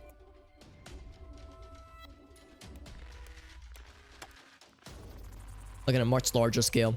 And well, I mean, the other thing, too, is, of course, like, you know, I try what I can to make things well advertised as far as the kinds of things that I am and I'm not okay with. I try to make those things well outspoken. But at the end of the day, I also like kind of have to keep in the back of my mind, you know, there are always people that are trying to cause problems. You know, there will always be the potential of you know, bad things to happen. So just try to roll with the punches, right? Not to take it too seriously, not to get too bummed out about it. I try not to let it get me down, and I usually succeed. So it's like very rarely does it ever like really get to me, usually. Straightforward. If I do something bad, I'm in the same boat, Quirky. Yeah, very good example. Kind of not in a nice way. Yeah, just very blunt, very curt. Right. Yeah. Yeah, exactly, Quirky. There was an instance where I was watching a streamer that I really like playing one of my favorite Bomberman games. It's the sequel to my favorite game ever. It's Bomberman 64, The Second Attack. He was playing it for the first time ever, and one of his friends was co-commentating it with him. And the friend that he was playing with knew the game very well, but this particular streamer had never played it. And there's a particular very bullshit puzzle in the final chapter of the game. It is stupid. And in fact, I've played it myself, but I had it myself on stream when I streamed it last or 2 years ago. So with the reactor, you have to feed the lava with your bombs to fill the reactor room in order to cross the lava bridge. It's so fucking stupid. Like, feeding a lava room with bombs to add more fire to increase the lava amount. It's so dumb. It's so stupid. And I was watching the streamer struggle with it for like 5 minutes because we all struggle with this stupid puzzle. And I remember looking very deliberately. I checked I did the exclamation point rules. I checked the title. I checked the tags. I checked the channel description. I checked everywhere, and nothing said anything about spoilers anywhere. And nobody, I checked the chat log scrolled up as far as I could. Nobody was saying anything about spoilers. So I tentatively asked, would you like some advice on this puzzle? And I had like 4 mods say nobody, I didn't get timed out, I didn't get banned, but I had like 3 or 4 mods jump down my throat, be like, no advice, no backseating, nothing. And one guy even said, do I have to tap the sign? And I didn't respond, obviously, but I wanted to say was, there is no sign. Please tell me, the viewer, what kinds of things, so I don't have my fucking nuts ripped off just for asking if advice is allowed. So that's the extreme example of what to avoid, I would say. Like, you want that to be well advertised. So, and I don't hold it against the streamer. I think it was one of those cases where I think the mods might have been a little bit jumpy, and you kind of have to be jumpy. For one thing, this is a partnered streamer, a pretty popular guy, so I think that you kind of have to be on edge when you've got that many people in your chat. And if I had to guess, there probably were people earlier in that stream, like before I arrived, that were causing a problem. So I think they were kind of on the defensive. I didn't take it personally, but it kind of shocked me by how extra, like maybe too judicious the whole thing was. Yeah, exactly. Don't want to cause controversy, right? Yeah, it's like, that's the other thing too. Yeah, like knowing what kinds of humor is too spicy. Exactly, Quirky. There is no sign. Yeah, he said, do I have to tap the sign? It's a Simpsons reference, right? I was like, I would love for you to. I should have. I feel like if I would have like was snarky, I would have gotten my ass timed out. It's like, it's not worth it. Pick your battles, right? No, they weren't like mean, but they were ready. They had their knives drawn, man. They were ready to fucking rumble, and I was out here like, whoa, easy, buddy. So yeah, exactly. No, it was you know, in that slice of a moment, it was weird and a little bit like surprising. But yeah, like you think about the greater context, because again, this guy had been streaming the game for several hours. It was a long stream. People were tired, and again, there probably were other people that had been causing a ruckus earlier, so I wasn't bothered by it, but it was fucking wild, man. Take everything personally, Quirky. Yeah, I try to be better about that nowadays, to not let it get to me too much. I'm better about it now than I was years ago, but like I said, I'm a doormat. I'm a squishy little sentimental asshole, so I'm very similar in that sense, I would say. They're all different. That's right. That's the thing. Yeah, the way everyone runs their channel is different. The way that people run their show, and there's no one right way to do it, thankfully. Try to get better about it, but it's tricky, yeah. The mod spheres, man, yeah, it was surprising. I was like, it was a unified front. Also, I'm wrong. I thought this was gonna be Mom. So the catacombs is not the depths like I thought it was. It's fine though. We got sick ass damage. We're gonna fucking steamroll anything that comes our way. So never mind. I wasted all my money earlier thinking that I was in the clear. But we got this though, which is good. So never mind. I thought we were donezo, but we were not donezo. Anything else I want to go back for? I don't believe that there is. Down we go. You fucked up big time. Yeah, dude. I'm trying to think if there's like a good example of a time where I like really got in my own head about that kind of stuff. Also, well. Trying to think if there's like a good example of it, because yeah, that is so in my mind where it's like I just jump down like into the depths of my own brain sometimes, and I'm just like, why are you like this? Like, you know, just really too hard on myself when I have no reason to be, or at least less reason to be. It's silly how how we can be so self-critical sometimes, arguably too self-critical sometimes. We have a very good build going, by the way. I think as long as we don't fuck up any majorly, we should be pretty much guaranteed to take home a sick ass dub. A sick ass dub. Excuse me. That's a lot of spikies. Very pragmatic, but the emotions. But yeah, no, I'm right there with you, quirky teacher. I've always said that when it comes to like who am I more like, my mom or my dad?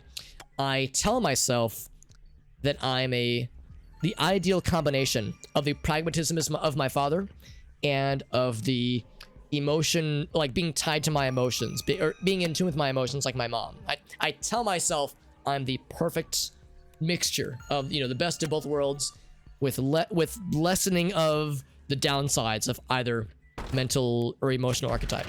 But the truth is that, yeah, there are downsides for both that I have to deal with. And yeah, the obvious one for the things that make me like my mom, that she is very forthcoming about, is that, yeah, it's taking things personally when we shouldn't or when we don't need to, and yeah, being a doormat, so to speak, being averse to conflict, that kind of stuff.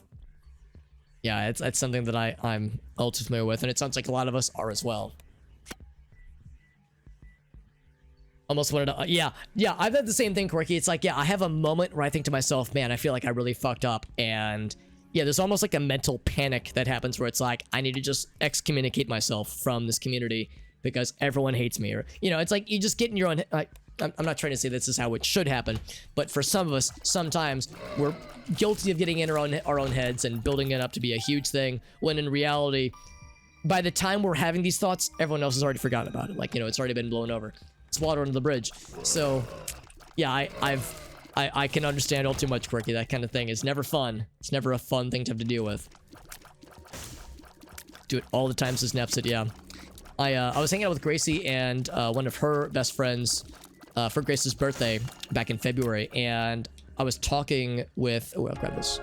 We were talking with, yeah, this is one of her best friends. Her name is Anna, and I haven't really had a lot of chances to hang out with Anna in like a small kind of gathering kind of thing. Usually it's more like when there's a bunch of other people around. So it was myself, Gracie, and Anna, and it was nice for the three of us just to chat, and I kind of got to know her a little bit more, which is nice. She's one of her best friends, so since I'm engaged to Gracie, I definitely want to get to know her friends more, because they're gonna be stuck with me for a long time probably, and if all goes well, be stuck with me for a long time. And yeah, there were a number of occasions where, yeah, we'd be talking about things from our childhood, or things just from that we've encountered professionally, just various circumstances, and you start to kind of gain like a profile of somebody. You start to like kind of gain some knowledge, some insight into how they tick and what they're like. And there was a point in the conversation where I kind of realized, Gracie is the common thread here. Like of course I'm Grace's fiance, and Grace is one of Grace's best friends, and kind of was like reminded, like the common thread that brings us together is this one person, and the things about her that bring us to her. So like, because of that, the three of us had a lot of things in common and a lot of personality quirks. I think at one point I said, like, we're all three of us are kind of weird unicorns in that sense, because yeah, we have there are things about us that are kind of weird, but yeah, around certain company it's very familiar.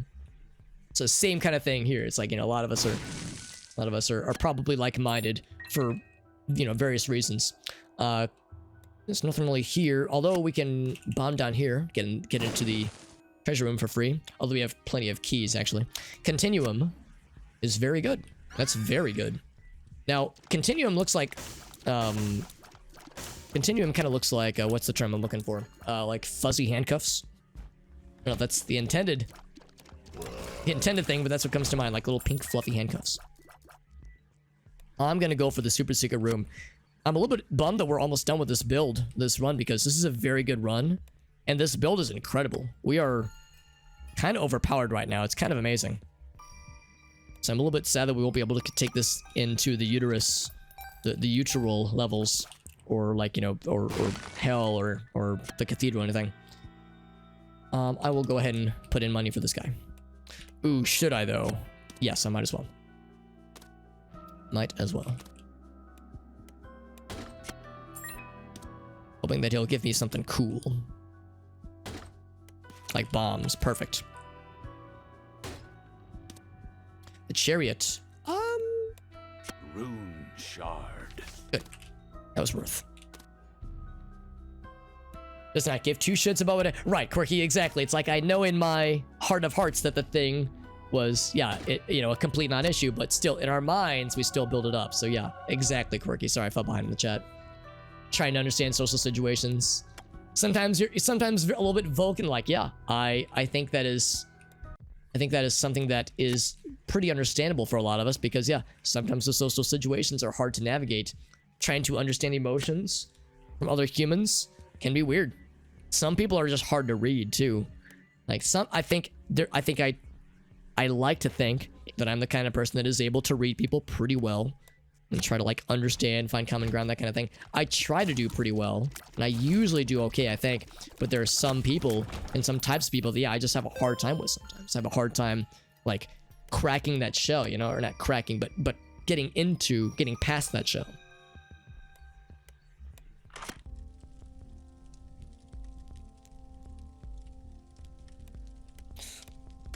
Brought up to the head of the community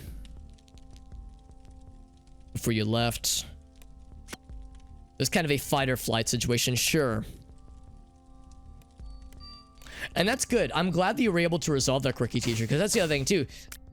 Sometimes we feel that like the only recourse is yeah, to hit the panic button and just put some distance up, put a wall up, or leave, or, you know, do something that is, you know, a little bit extreme. Whereas, yeah, talking it out a lot of times does lead to like more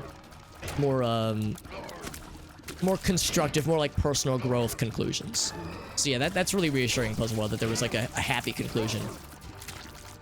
Oh, that guy landed right on me, didn't he? That's okay. Got her full health anyway. And we got an Eternal Heart afterwards anyway, so we are extra good. Jumping on down.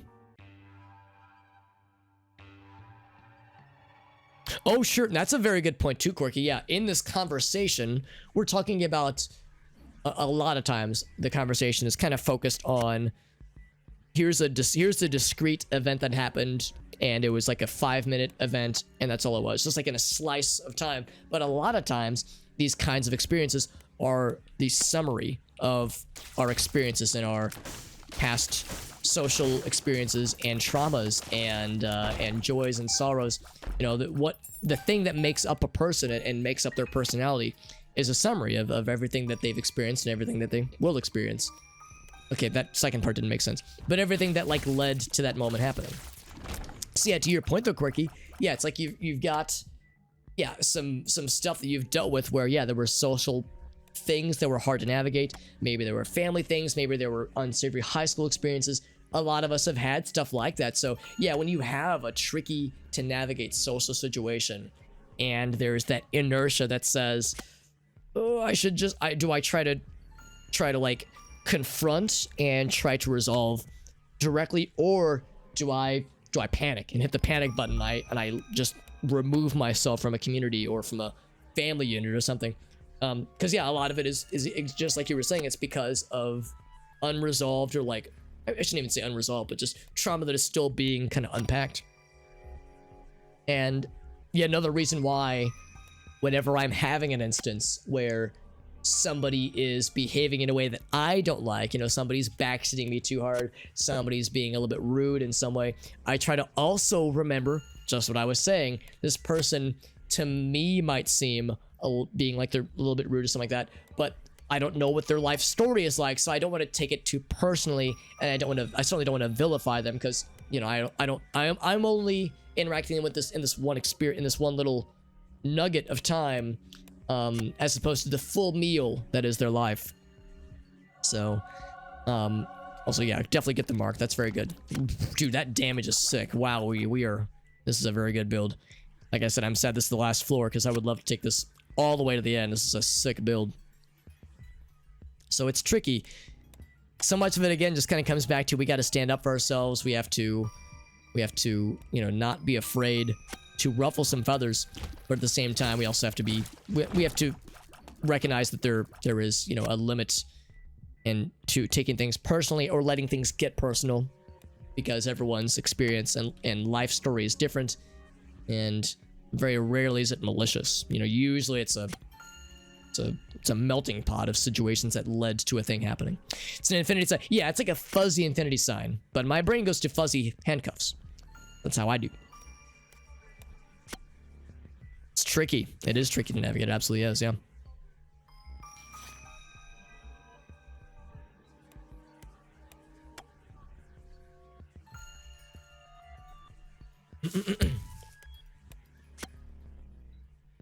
Yeah, different things bring out, yeah, different kinds of responses.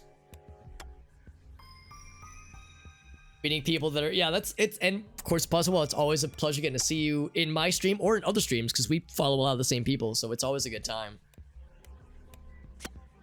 I had an easy life until recently, yeah. Totally understandable. And Quirky Teacher, you're always so chill. Like, you know, your presence is always so appreciated. You've always been so pleasant to be around. So it's, you know, it's the kind of thing where I would have had no idea that there have been some bad times, you know, in relatively recent history. Unlearning trauma responses, sure. That's a good way to put it. It's a good way to put it, like seeing it as like patterns to get out of that were formed from, yeah, like, you know, well, yeah, just a fight or flight response. Like, you know, the kinds of things where we had bad experiences, and these coping mechanisms were what we had to use in times of, you know, dire need. Now that I'm out of those times of dire need, I don't need these fight or flight responses, but I still kind of default to them sometimes. It's totally understandable. It can be hard to talk, yeah. Well, you hear me stuttering. I do my ahs and my ums. A lot of times, and I think a lot of us will probably identify with this, a lot of times I will have a complicated thought in my head, and I'm not trying to say, oh, I'm such a unique and special snowflake, I have such complex thoughts. It's just like I have a thing that I think people will be able to understand easily, but it's a question of how do I get this thing out of my head and into theirs as succinctly as possible. And sometimes it's hard, and sometimes I'll ramble, and sometimes I'm not making a lot of sense. So that is a thing I am definitely still working on. How do I concisely communicate things in a manner that I can do while also playing video games and, you know, keeping things moving. And it's easy to follow, and is and does not get misconstrued. I worry so much about, whoopsie daisy, because I'm so damn fast. I worry a lot about things being miscommunicated. You know, I feel like there's a lot of instances that I've been a participant in where a disagreement or a misunderstanding led to some friction, you know, led to some fallout. And I try really hard to get on to be on top of that if I can. Sometimes I succeed, sometimes I don't. It's why whenever I'm talking with coworkers, I have a reputation of writing very, very verbose emails, and I don't mean to. I don't enjoy writing long emails, but my emails tend to be quite long because I really want to make sure I'm covering nuances and I'm not being misconstrued. Because in a professional instance, that's especially important, because these are people I work with. I see them every day, or a lot of days. You know, if I piss them off, or if I'm on their bad side, that's going to be bad. So I try to, like, really, really make sure if I'm getting on someone's case about, hey man, why are these stores still open? This is the third sprint in a row, we're rolling this over, what the hell's going on? If I say it that way, versus if I try to form it as a more constructive, what can I do to help? What kinds of things, is there something blocking you? You try to form it where it's not accusatory, can go a long way. So it's like, that's something I'm still trying to figure out. Still trying to navigate. Take a drink every time Alex says the word navigate tonight. It's been my word of the day. Good at talking, that's good. But yeah, sometimes saying too much, yeah. I enjoy streaming, and I enjoy the act of communicating, but I am an introvert at my heart. So I'm somewhere in the middle.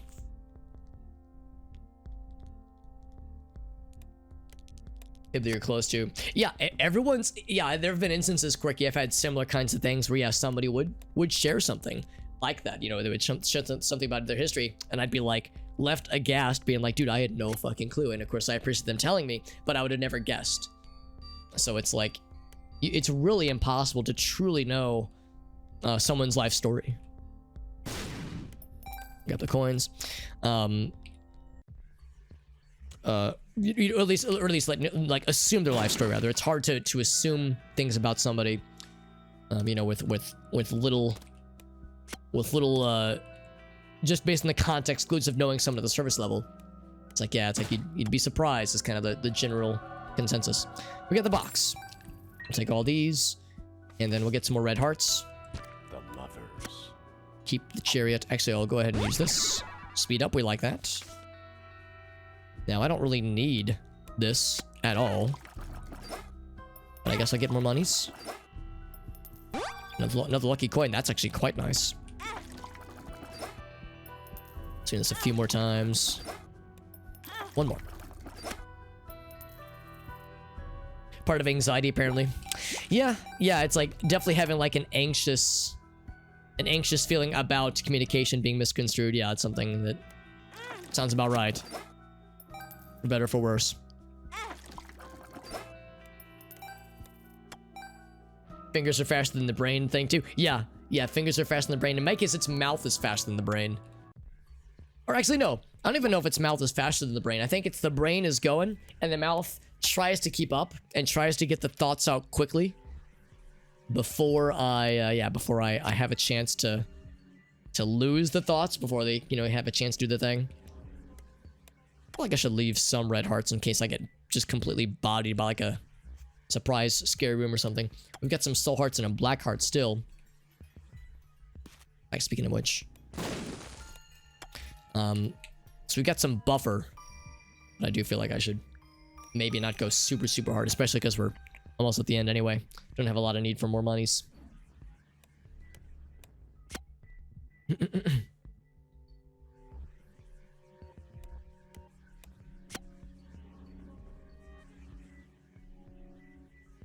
Trying to proofread. Yeah, there've been a number of occasions where I'm like writing an email and I have to reread it a few times just to make sure.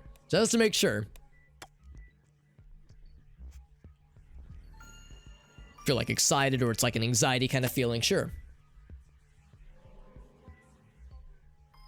If you're too sure with your words. Right, yeah. That's understandable too. Like, you can usually tell like just the manner of someone's speaking, or in this case typing, you know, with text communication.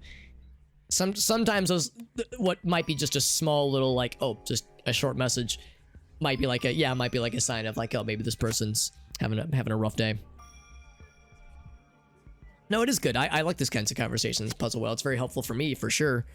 And I like hearing these perspectives. Because,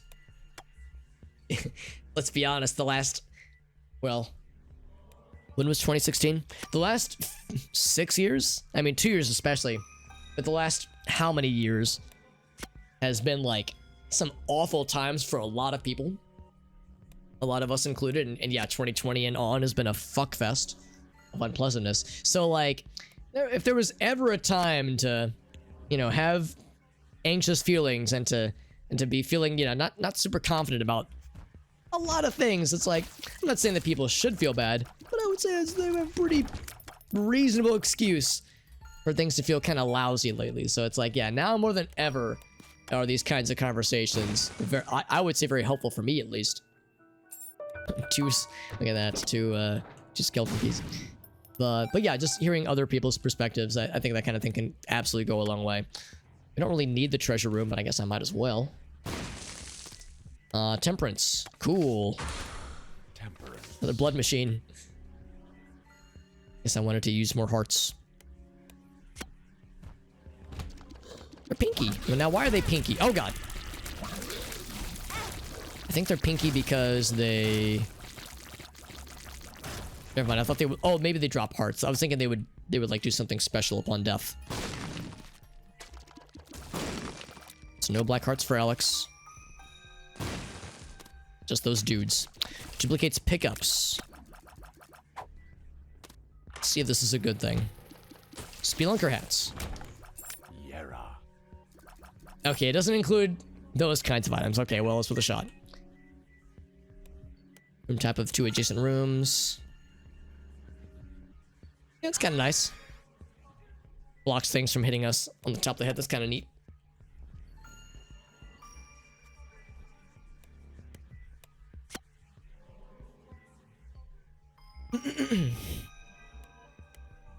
homelessness as like, yeah, just the subject, right? Just hard times happen, right? Yeah, totally understandable. And you're right, that topic for a lot of people does tend to be pretty taboo, doesn't it?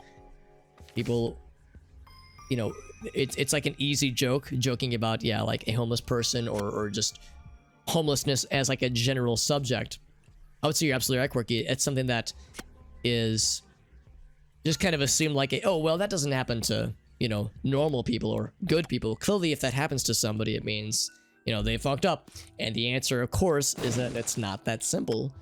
And that these things affect... Oh, we got rainbow poop. It's the kind of thing that is deeply traumatic, and especially for kids going through it, man. Yeah, I cannot even imagine. If there was ever a time to think to myself, wow, I really had a good kick-ass childhood. You know, I was poor. My family was a little bit poor, especially in the times where my mom was single. You know, there were some many years there, but yeah, I would say we were generally considered poor. Whoops. But I didn't get to use this for very long. But yeah, like all things considered, pretty good ass childhood. Like I really can't complain. And there were struggles and there were challenges, but like it wasn't that bad. So I'm grateful to had what I had with yeah, without like anything quite to that degree.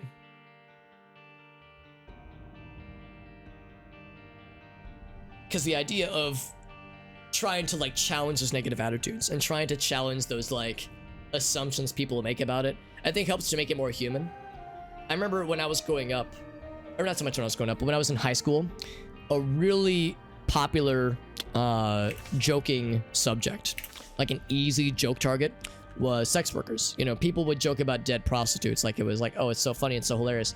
And I realized later in life as an adult, you know, sex workers got it pretty bad, and lots of normal people, lots of people that you would assume to be otherwise normal have done sex work in their lives, and not everybody that does sex work has, you know, has like an empty, soulless life. Plenty of them are doing just fine.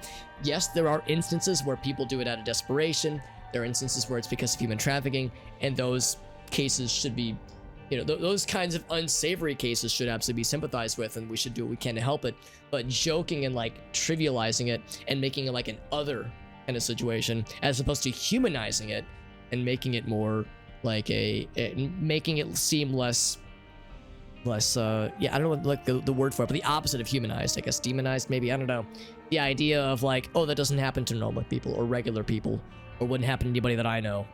It's like that's one of those subjects where, yeah, trying to keep the human element in mind is hard sometimes, but a good thing to do. I can't remember what the subject was, but there was a streamer that I follow was talking about something similarly, and I can't remember what it was. It was something along those lines though, and he was saying like he tries to remember these are like people behind these jokes, you know, behind these things that are easy to joke about.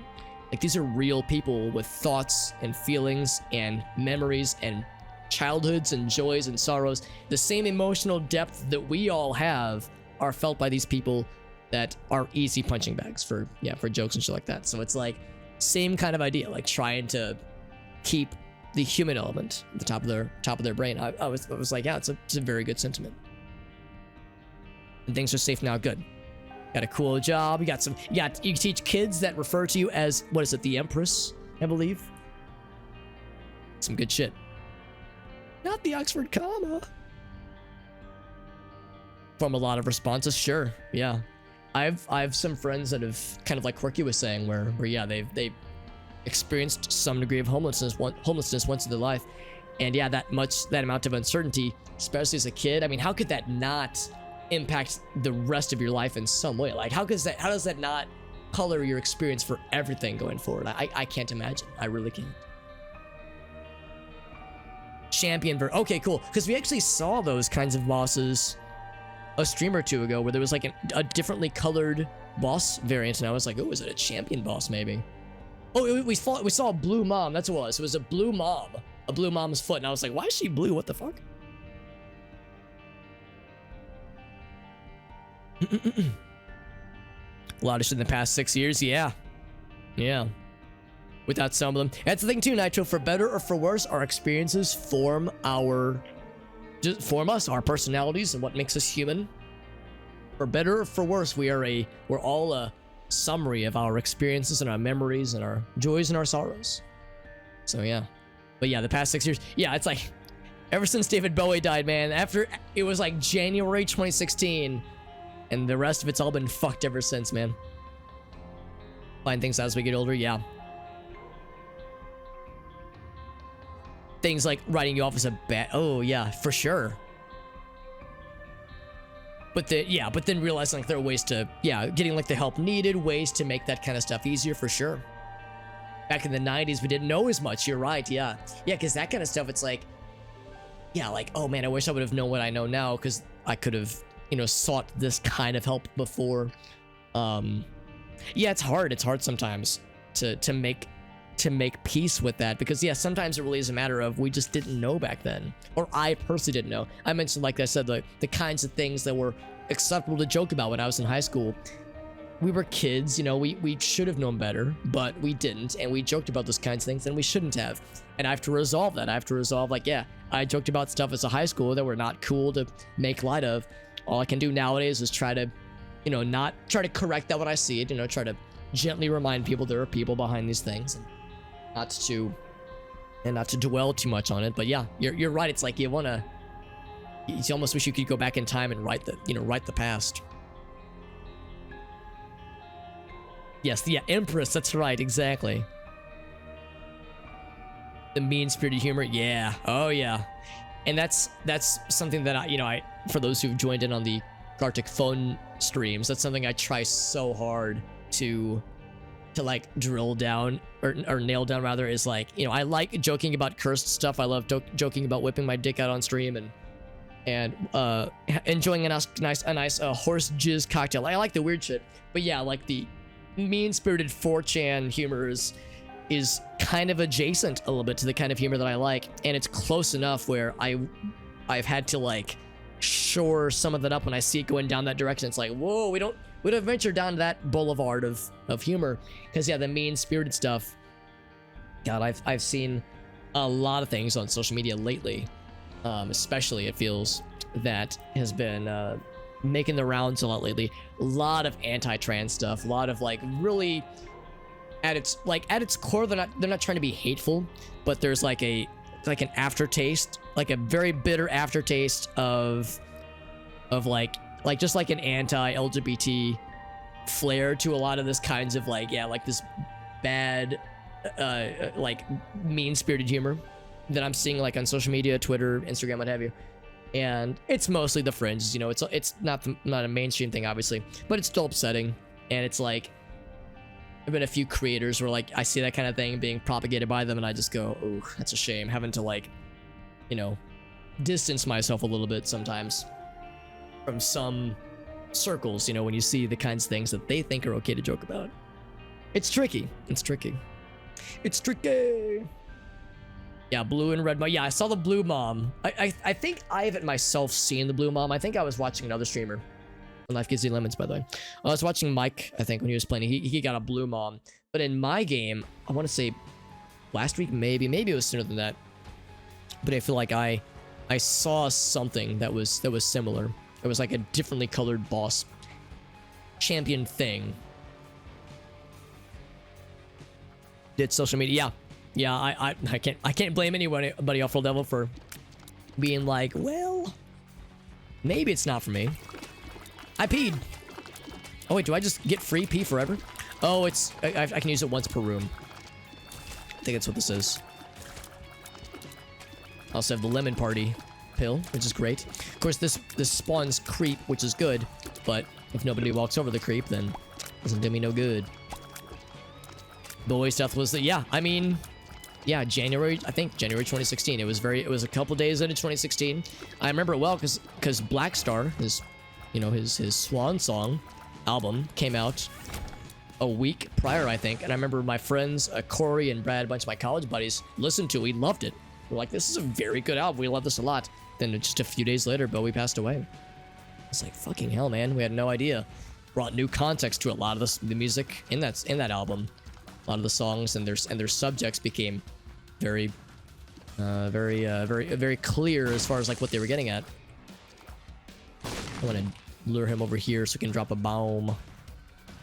Hit this tinted rock. Save me the trouble. Want to do it? Do it. Do it. Come on, drop the bomb. Oh, that's not quite what I had in mind.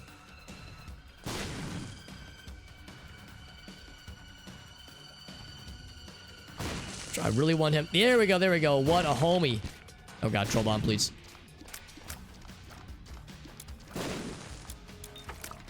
I'll finish him off with the piss. Hell yeah. And we got more bombs. Although, I think I would rather have the piss.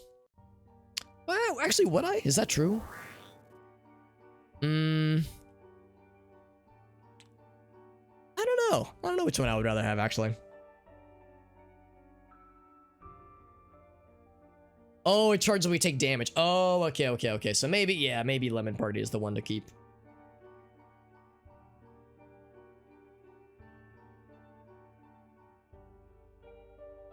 Social media for Messenger? Sure. Yeah, I mean, I do use it. I do use social media. I don't use it super avidly. But I use it enough where I was like, yeah, I check it a couple times a day. There's people I do legitimately enjoy keeping in contact with, so it's like, it's mostly a good thing for me. But yeah, it's one of those things where like, either somebody I follow, recently at least, I would see that somebody I follow has like started to, drift into certain ways of thinking that I disagree with. They're starting to, venture into things that I'm not a fan of personally, and I just try to leave it at that and not, see it as a personal affront. Or it might even be somebody I follow. It might be like somebody liked a thing and enough people like it shows up on my timeline, that kind of thing. Or so and so follows this person and they posted this, like that. Those kinds of things sometimes come across my timeline. Kind of. Oh no, it's okay, Nepsa. No, it's still valid to talk about for sure. Yeah, I've had that too, by the way, Nepsa, where it's like, oh man, I've had another thought that I want to contribute, but but the conversation has moved on. How do I bring it back? No, it's perfectly valid to still bring that up. Absolutely. Friends are like the edgy. Yeah, exactly, Puzzle Well. I'm grateful that there's been more, I think, more like visibility for recognizing when that kind of edgy humor can be harmful. I think back in the day, people would be like, oh, it's just jokes, it's fine. But I think nowadays people are, for the most part, it's more of a mainstream opinion to say maybe those kinds of it's just jokes, bro, is not okay and actually does do harm. Yeah, different kinds of trauma can shape. Absolutely. Yeah, absolutely, Nepsid. Yeah. I would imagine that most people would agree. Where yeah, the things that were good and bad in their upbringing were, are still being felt to this day. Certainly in my case, absolutely. I've mentioned before. Oh, what's this? Magic 8 Ball. Yes, that's very good. Yeah, I've mentioned before that strength. Ooh, buddy, that's real good. That's real good. Just couldn't fight this bossy boy. It's a little guy. Okay, well, my piss is not very strong. Also, he's floating, so he doesn't give a shit about my piss. Or a piss about my shit. Ah! But yeah, like, I think about the things in my childhood that were, yeah, kind of traumatic. My parents separating when I was pretty young. Everything's cool now, but yeah, back in the day, that shit was rough to deal with. And I think about... I've thought about that in relation to Gracie and I getting engaged. I've seen firsthand relationships fall apart. I've seen marriages fall apart. I've seen it recently. I've had three separate couples, married couples, separate within 24 hours of each other. Two of the couples were instances where I knew at least one of the two couple members. from going to high school with them. And then the third one is somebody I'm related to. Not like directly related, not blood relative, but like they'd be my step cousin, I think. And you know, you see these kinds of situations and you go, oh man, that's unfortunate, you know, really unfortunate for them. And you think about how it relates to your own experiences. And yeah, I think about like how do I make sure that, since I'm, you know, in a committed relationship, soon to be married in about a year or so, how do I make sure that I navigate things correctly? How do I, you know, make sure I keep things running smoothly, keep everybody happy, myself and her, of course, and you know, avoid the many ways where these things can go awry. So it's like, you know, you think about what you've been exposed to and what you've seen and heard, and how to you know, take the lessons that were learned and take them to heart. It's a lot to try to mentally resolve. Black Star, yeah, love that album. Love that album. The title track, Lazarus, holy shit, like so many good songs. Oh, you're right, we have 9 Volt. You're right, I haven't even noticed 9 Volt in there, but it's a sneaky little 9 Volt guy. Typo no. Oh, real? I need to get in Typo Negative. I've never listened to their stuff.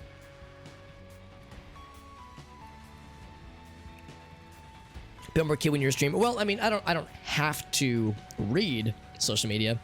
It's good to read comments, obviously, and you know, and read engagement on posts and whatnot. But thankfully, there's no incentive where it says I have to peruse it. That's more of a personal thing. But you're right. Yeah, using it in some variety is generally agreed upon to be a good idea when you're an internet person. Yeah, more. Yeah, calling out. Yeah, exactly. Like being able to confront it versus just being like just accepting it. One common thing I've heard a lot of times, not from any one person in particular, but just I'll see the sentiment online. People will say something like, people are too sensitive nowadays. Back in my day, people knew they were just jokes and it was fine. And when I think about those kinds of sentiments, I counter it by saying, I think people were always bummed and always like offended by those things. They just didn't have the, they weren't like, they didn't feel they had the voice to confront them and say, I don't feel okay about this. So it was more like people just didn't feel comfortable challenging it like they do nowadays. So that's how I like to think of it, at least. I really don't believe that people are like soft nowadays, the way that some people try to play it up or play it down, I suppose. Yeah, Baby Plum is a good friend. Change the character model. There's some weird ones for sure. Let's definitely grab Jawbreaker, by the way. It's a sick one.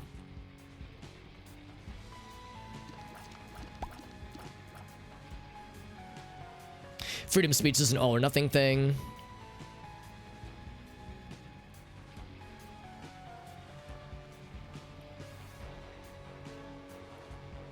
Allowing some things and disallowing other things. I mean, that's just your opinion, man. I mean, that's perfectly fine too. Because that's a tricky one. That's a tricky one. Because I mean, if we want to talk about freedom of speech in the definition that we all think, you know, that comes to mind at least, the big one, of course, is that freedom of speech means that there can be no laws or no governmental limitations on, you know, what kinds of things can be said or believed, that kind of thing. Which, you know, is generally agreed upon to be, you know, probably the way it should be. But I think calling out things I disagree with, I mean, I guess you would say it's my freedom of speech to call out things I disagree with. So, like, I don't really think that the necessity of saying this kind of thing is not okay is necessarily a bad thing. What's up, Warbird? Thank you for the hydrate, buddy.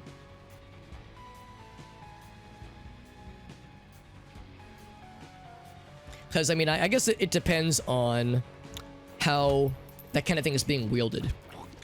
You know, if I'm saying on social media, I'm seeing a lot of things that I don't agree with, and I have, you know, distanced myself from people and communities that have gone in on discourse that I think is harmful and things that I think are inflammatory with no, you know, with little constructiveness.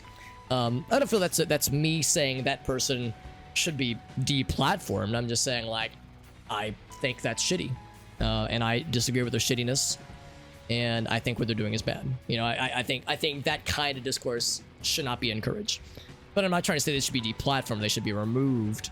I would say certain kinds of things should be deplatformed. I would say certain kinds of inflammatory language shouldn't be on Twitter or Facebook. You know, shouldn't be on shouldn't be just mainstream available. I think certain people are correct to be banned from the platform. You know, it's I think that's not. There are people that disagree, though. There are people that disagree with that statement that say, well, no, it should be completely, you know, there should be no attempt to regulate. But that's their opinion. It's their opinion. You know? I'm not trying to say that, you know, one opinion is the correct one.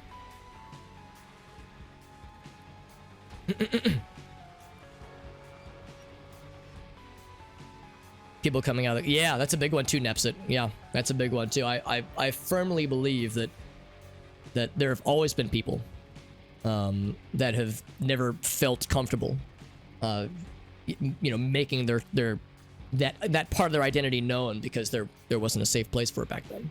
And it's better now. It's still, I mean, gosh, I can't imagine, but yeah, I would say it's better now. But there are certain states in this country where they are doing what they can to make it unsafe, which is frustrating, to say the least. Pokemon D&D session, nice. Very good. Without having to over, yeah, it's awesome. You didn't even have to battle it. So you got a lucky toss, a lucky throw. Criticism, social, yeah. I mean, that's to me, that's just part of freedom of speech as well. Like is the reaction to it. You know, that's fair game.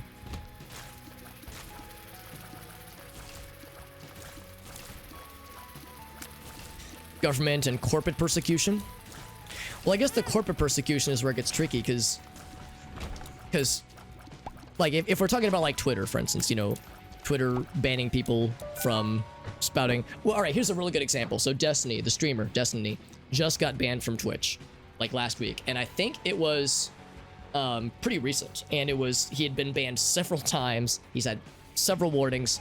He'd been departnered at one point. He got banned on Twitch, and turns out he was saying some pretty rough things, and he had people on his stream that were themselves also banned. So there were multiple violations here. And I don't really have an opinion on this one because I'm not really familiar with Destiny's content. I know some people really like him. But did Twitch have the right to ban them from their platform? And I would say yes. I don't quite know exactly what he did that like was the straw that broke the camel's back, but if that was, you know, what if they felt that it had been crossed enough times, then yeah, that's okay for them to do so, for me at least, in my opinion. So the corporate persecution, that's the part that I guess I am not so sure about. The government part, yes, and yeah, the government can't say, you know, that's an illegal gamer word. You can't say that out loud, because that's like the easy one. Also, one more con, I can get the Bible. Actually, that'd be really nice, because then we could just get an easy kill at the end. Actually, I could go for the curse room, or I could get a lucky bomb. And we got it. So no more lemon party. Now we get the Bible.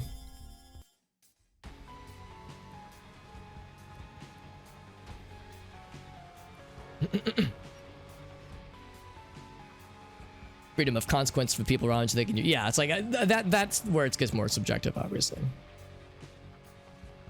You befriended him first. Very nice, Warbird. Trying to debate. Well, yeah, that's the thing too. Yeah, some people use the word debate.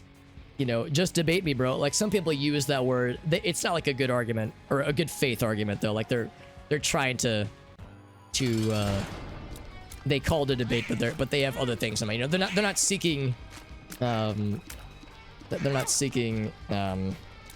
intellectual stimulation or like greater enlightenment. They're looking for a fight. You know, to me, it's like they can call it a debate all they want, but they're being disingenuous.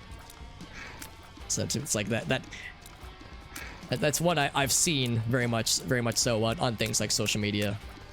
I feel like there's a number of like podcasts where that's kind of like their main thing. It's like, yeah, come on my podcast and debate me, bro. It's like, this is not constructive. Like no one's gaining anything from this. We got the devil room. I think I might we have 4 hearts. I think I might try it for the angel room, actually. That might be nicer. Excuse me.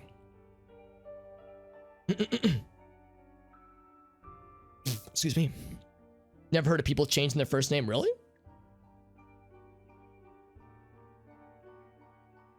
Oh, geez. Really, Nepsid? Oh, gosh, what an awful situation to be in. My goodness, I'm sorry to hear that that was something you had to endure. Surprised she said she's never heard of people changing their first name, because this is news to me. I feel like I've heard it lots of times. Publicly traded business. It's not a private business. Public entity. Yeah, I mean, like I said, if we're talking about, like, again, the Twitch thing or Twitter, you know, people banning stuff being banned on Twitter or Twitch, is it a platform? Is it a publisher? I mean, isn't that what the safe harbor laws are all about? Is to make that distinction?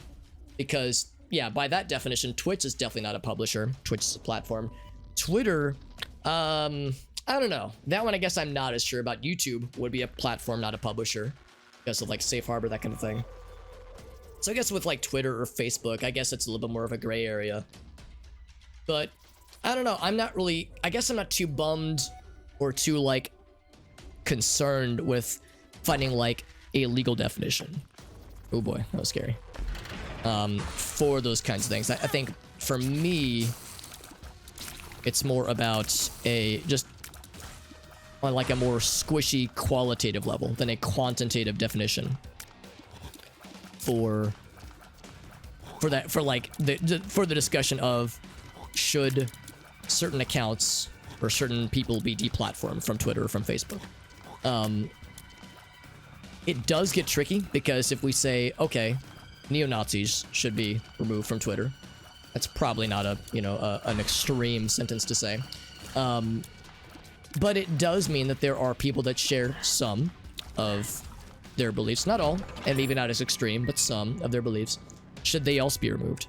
And that does kind of add, if the answer is yes, then which are the ones? Like, then you do have to make some uncomfortable decisions about what is too far and what is too spicy, that kind of thing. And I guess once you start having those conversations, then you probably do need to make things more quantitatively defined.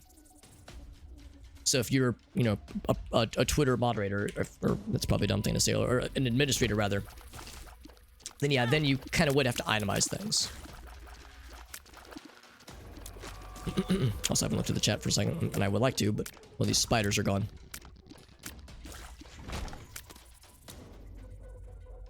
Let's see, the world. Oh, I'll go and use that now, actually. The time change, yeah. I think it's valid. Nepsid, absolutely. Yeah, absolutely valid. Good arguments for the bad arguments. I mean, I'm just thinking it's more like I think there are people out there that when they go into a situation and they are trying to say, the words they're saying are like they want to debate, but there's like a little kind of wink to it that indicates that they are, let's see, do I want to go for the shop? I actually don't think I do. Actually, no, I will go for the shop. We have plenty of keys. It's like they say they're looking for a debate. They're saying they're looking for, I promise it's not anything malicious in mind. They want to make good faith arguments, and then they get into the nitty gritty, and you see the kinds of things that they're arguing, and it becomes clear that there was never any desire from the get-go, or like something that was like a good faith argument. Like I think there are instances where they've already made up their mind, and they've already like chosen like a method of attack. Like they've gone in to a quote-unquote debate with an attack strategy, and it's not about like what can I learn or what like constructive things could happen from this. It's more about how can I own them? How can I own them in a way that embarrasses them and is like good for memes and bad for for discourse. So that's what I think of when I think of I think it's, well, I mean, I would imagine there are people that do both. But I think about like the people where they like go into a debate like with their minds up already, and they like come pre-armed with the bad faith stuff. That's kind of what I was thinking of a bit earlier. Try to avoid them usually. Yeah, I honestly same quirky. I usually try to like shy away from it on stream necessarily, because as a person who streams, it's like I feel like there's an opportunity there for, you know, discussions that are maybe kind of hard to have. Ouch. And if I shy away from them, it's like I shouldn't try to hide from that kind of stuff as much as I might not enjoy them. I feel like I should try to welcome it to an extent, at least, you know, just try, so to speak, as much as it might make me a little bit anxious sometimes. Yeah, these guys are always so fast, and I know health bars, so I have no idea how close we are. There we go. The LGBT, yeah, exactly, yeah, for sure. Yeah, that's the one that's been on my mind a lot lately. Like I said, I've seen some stuff that's disappointed me from creators that I admire, and it's like, you know, sometimes like you see their true colors, so to speak. You know, that's the part that's like made me a little sad recently. Without slinging any mud or naming any names.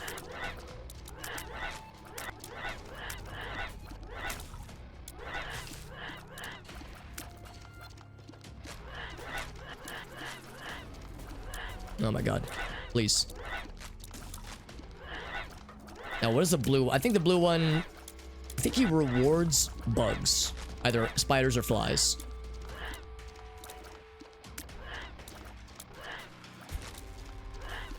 Come on. He has so much health, though.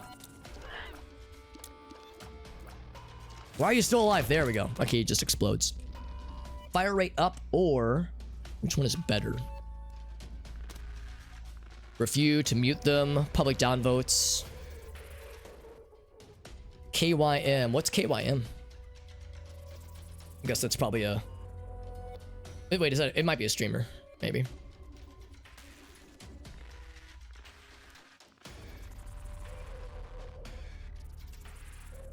Yeah, so the question is like, yeah, what's the better? Let's see, teeth or fire rate up. I think I'll stick with the teeth one. Yeah, the question of like, is it better to remove outright or just give tools for other people to like organically kind of vote things down so it kind of sinks down below. I mean that works, I think, in a lot of places, and we already have that for a lot of stuff. Reddit obviously has that with the downvote feature, that kind of thing.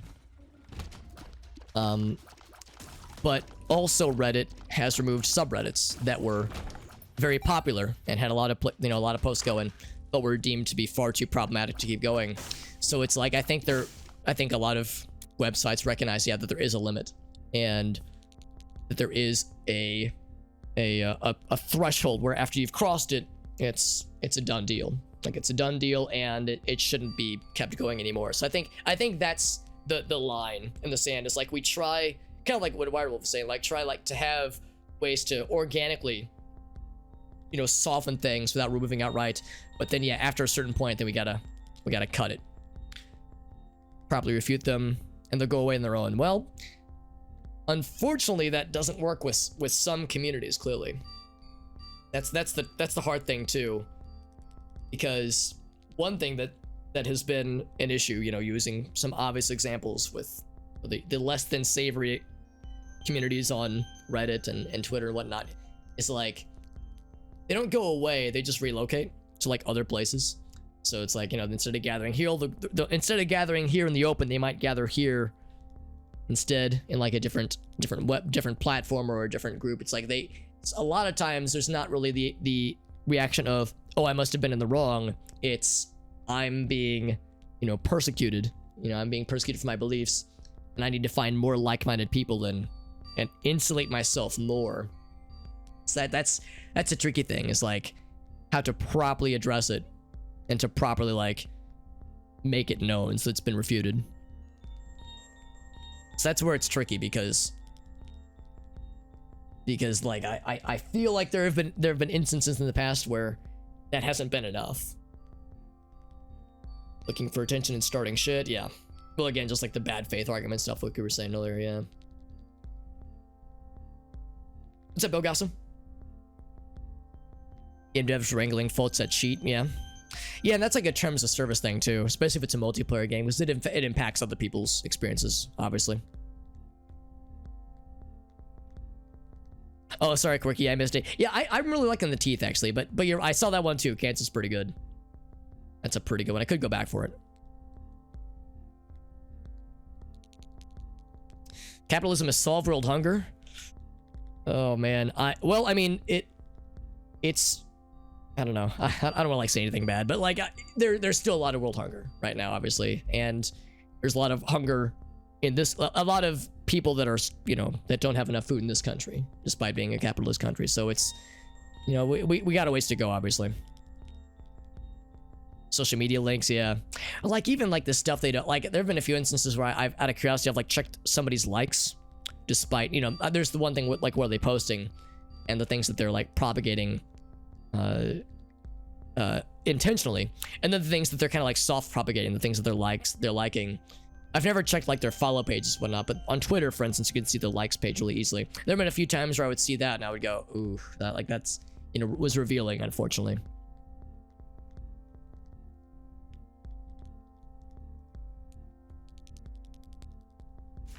Whoops.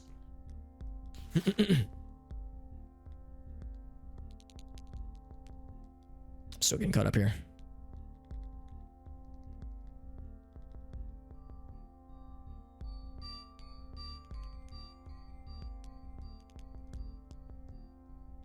Oh, you're saying like doing like the soft bans as opposed to like removing them from the game. Oh, I see what you're saying. So they're like all playing together, like the pack of cheaters all playing together. Red Wolf says it's modern business being too short-sighted.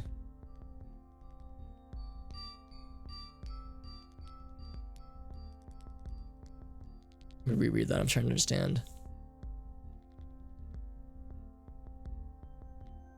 If the community just doesn't have to worry about it. Well, I'm thinking like modern business being short-sighted. I'm guessing you mean like if they don't deal with the cheater problem. Yeah, if there's, oh, I should definitely grab this. If there is like a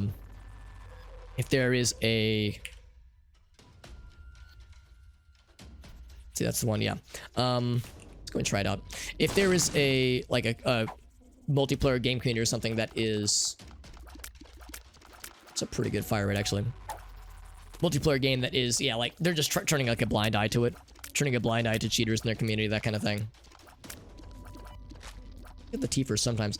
The fire rate is good. I honestly don't know if I noticed that much of a difference. I don't know. I think I actually kind of prefer Jawbreaker. The gender critical sub. I didn't even know that was a subreddit, but yeah, I'm sure that's a rough one. Not a doubt, no doubt about it. The containment boards contain one area.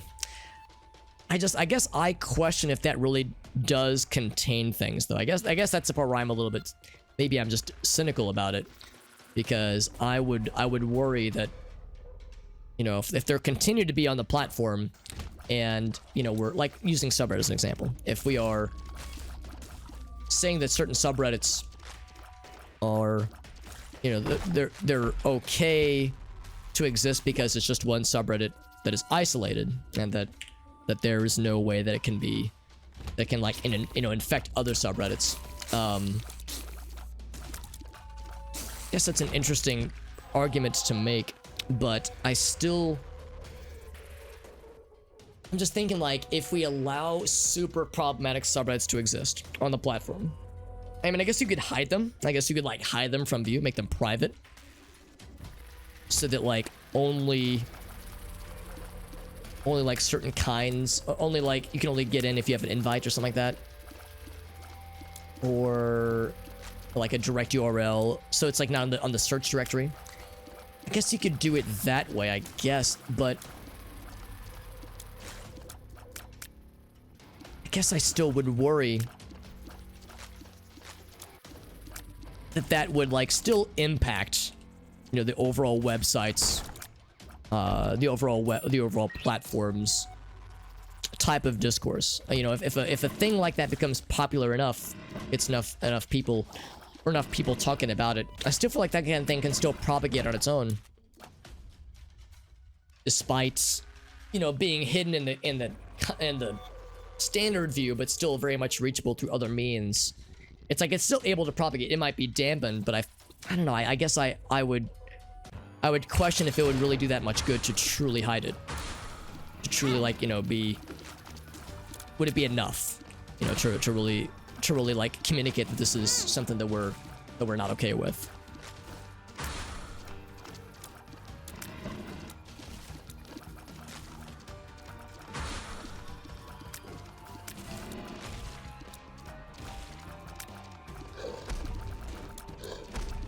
How tired you are, Nepsit? From 4 to 7. Oh, geez, I bet you're exhausted, because yeah, it is quite late where I am right now. It's just right at midnight right now. I'm not sure what your time zone is, but yeah, you have to hop to bed. That's totally understandable. I'm getting my ass kicked by this boss, by the way. I never do very well against this boss unless I have very good movement, and my movement is okay right now. Also, my damage is also not that good. Yeah, I think that's what I'm ultimately getting at, August. I think about the notion of like recruiting, you know, of spreading. I have some friends that, and I don't know how I feel about this, but I have some friends from college that I admire deeply, that are very smart dudes and dudettes, and they were pondering if Facebook and Twitter would have been, man, you are faster, would have been more choosy about the kinds of things in place to deplatform. Would it have not allowed, or at least diminished, the severity of the January 6th event? Because, you know, so much of that was planned by these, you know, very, very fringe conspiracy theory people, all getting together and hyping themselves up and getting, you know, kind of in a fury of you know, conspiracy theory mindedness of, you know, here's how, you know, we need to take this into our own hands. You know, this is injustice. We need to do it ourselves. And they were getting hoodwinked, basically. And I think about that sometimes, and I still don't really know how I stand. And I feel like years later, after having that, well, 1 year later, I'm still like chewing on that mentally. If that would have lessened the likelihood of, you know, lessened the impact of it, or the size, or what have you. Is that the only heart? There's a half heart all the way up there, but I think I was, actually, no, I will grab it. I could use whatever I can get. Quarantining main subs. Yeah, that's where, oh shit, I need to go in here. That's where I think my cynicism gets in, because yeah, I question if it would be enough.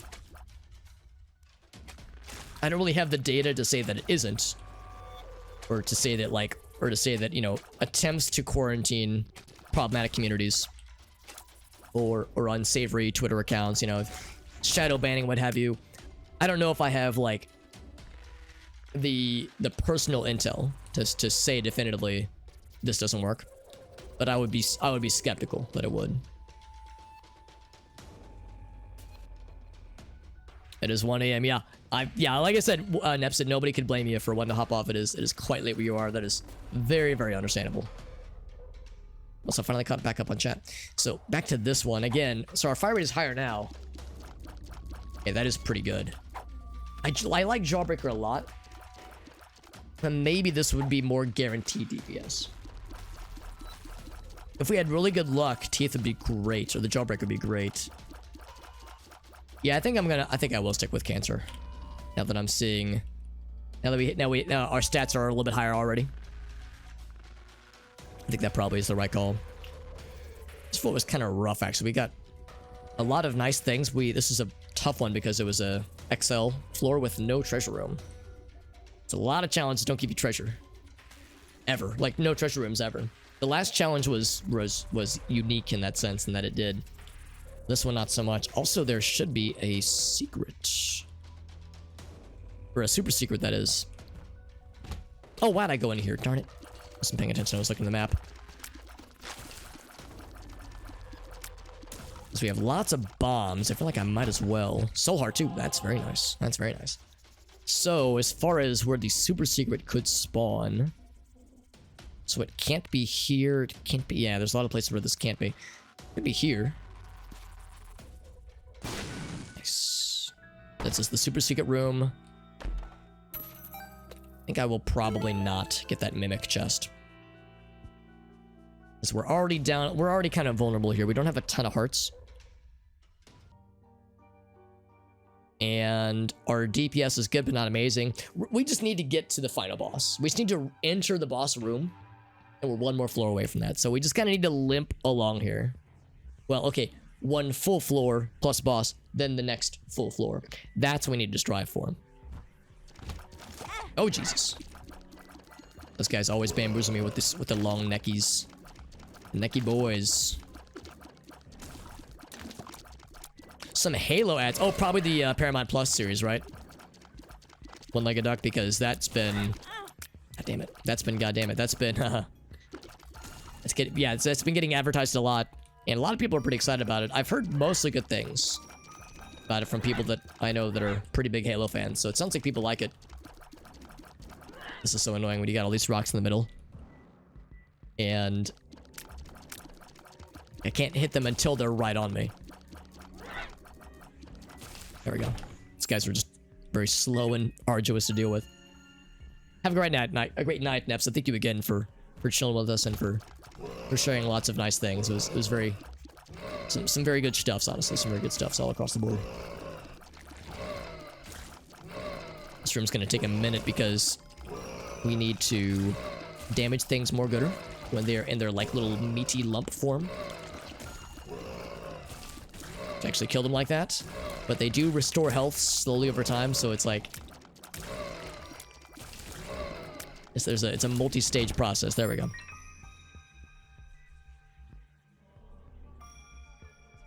Jellyfish Jam, that is a very, very good episode. 100% agree. That's a very solid episode. And yes, the Jellyfish, like, song that they play, it's good times. It's a very, very good time. Actually, that's not a bad rune to get, TBH. It's actually quite good. So strength is good. We want that for the boss. But rerolls all pedestal items. Oh, wait. All pedestal items on the ground or my pedestal items? Maybe I shouldn't grab that. Because if it's pedestal items on the ground, that could be helpful. Pedestal items that I have could be bad, actually. So maybe I'll play it safe.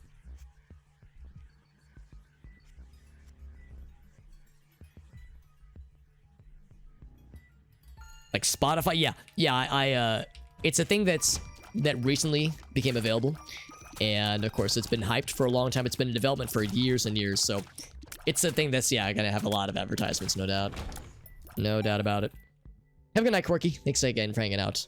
Same thing to Quirky, as I said, for the Neps. Lots of great conversation. I appreciate people being willing to share lots of good things, lots of constructive things. Also, I am pretty low on health, and I'm having a hard time finding any hearts. Be a black heart or one of these. Cool. I get a lot of these guys that spawn from the skulls. Always hopeful for black hearts, because those things are very nice. I have a ton of bombs, though, so I should be a little bit choosy. Yeah, they'll whisper it. Yes, gently in your ear. There's a heart. You can't escape it, one-legged duck. It is everywhere. It permeates. Like somebody encouraging us to watch this subtly. No place is sacred. Lots of monies. And we should have a shop on this floor. So we could find it. That'd be very gamer. Whoa, the gravitational poles. No, he might explode on death. He did explode on death, but that's okay. We're far enough away. I can't get his bomb. Well, gosh darn.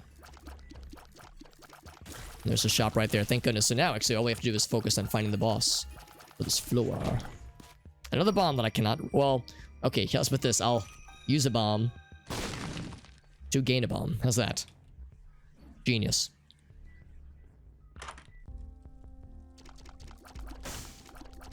Two boss items will spawn. I might as well grab that. What's piggy bank? You get 3 coins. You get coins and you get... Nah, I think I'll just grab this guy. Shazam.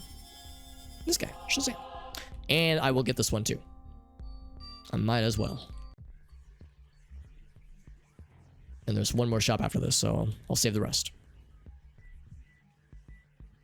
So we just gotta find the boss.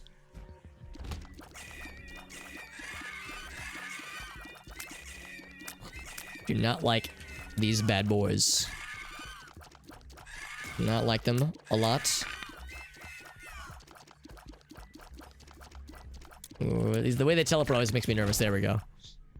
Some enemies just make me nervous, and that is one enemy type that does indeed make me nervous. One-legged duck with the MS Paint challenge. Wait, hold on. I gotta get the fuck out of here. We'll use strength for this floor's boss, because we will not need it for the mom fight.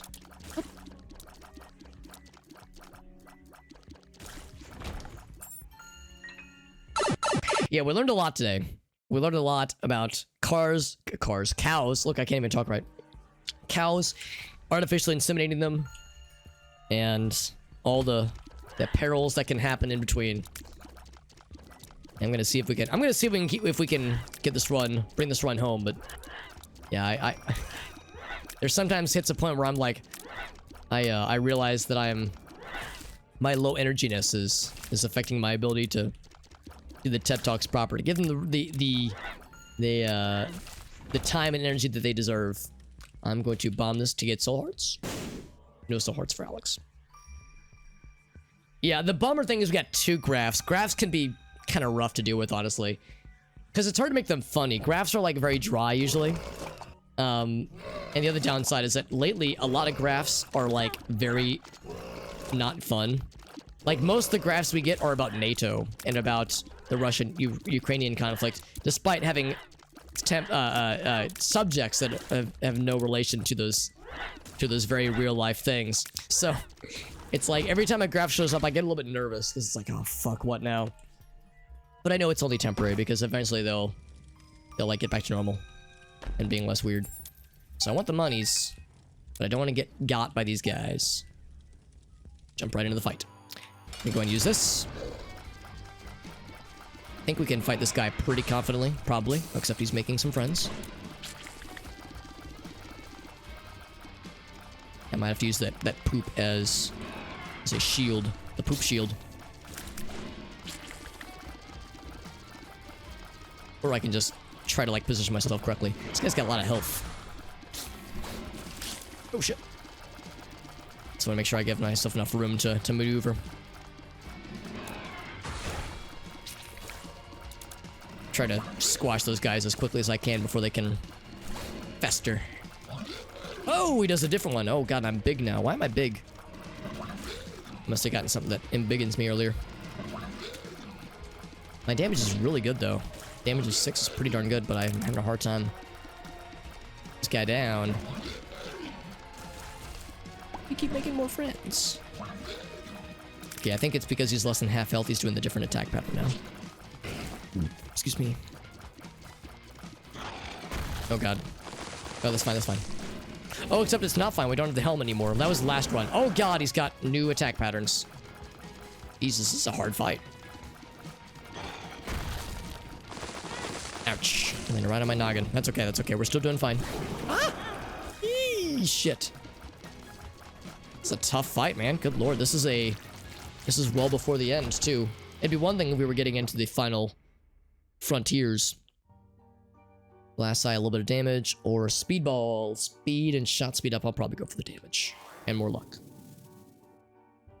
Whew. That was rough, man. That was rough. What's up, Goose? Welcome back, Goose. It's good to see you. We're playing some Binding of Isaac, although we are nearing the end of the stream, because what's going to happen is that we got this final floor for this last challenge that we'll wrap up afterwards.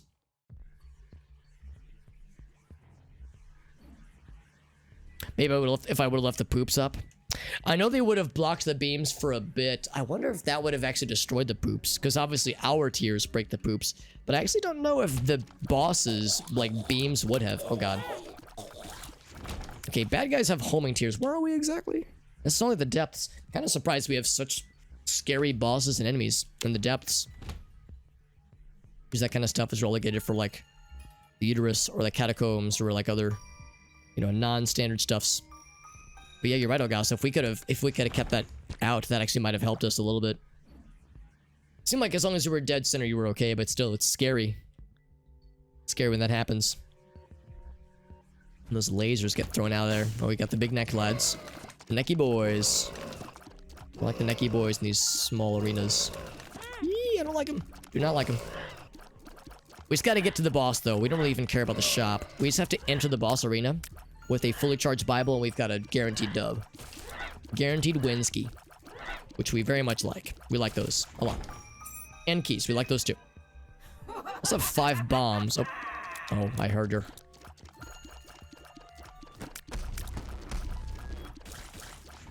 Okay, we're good.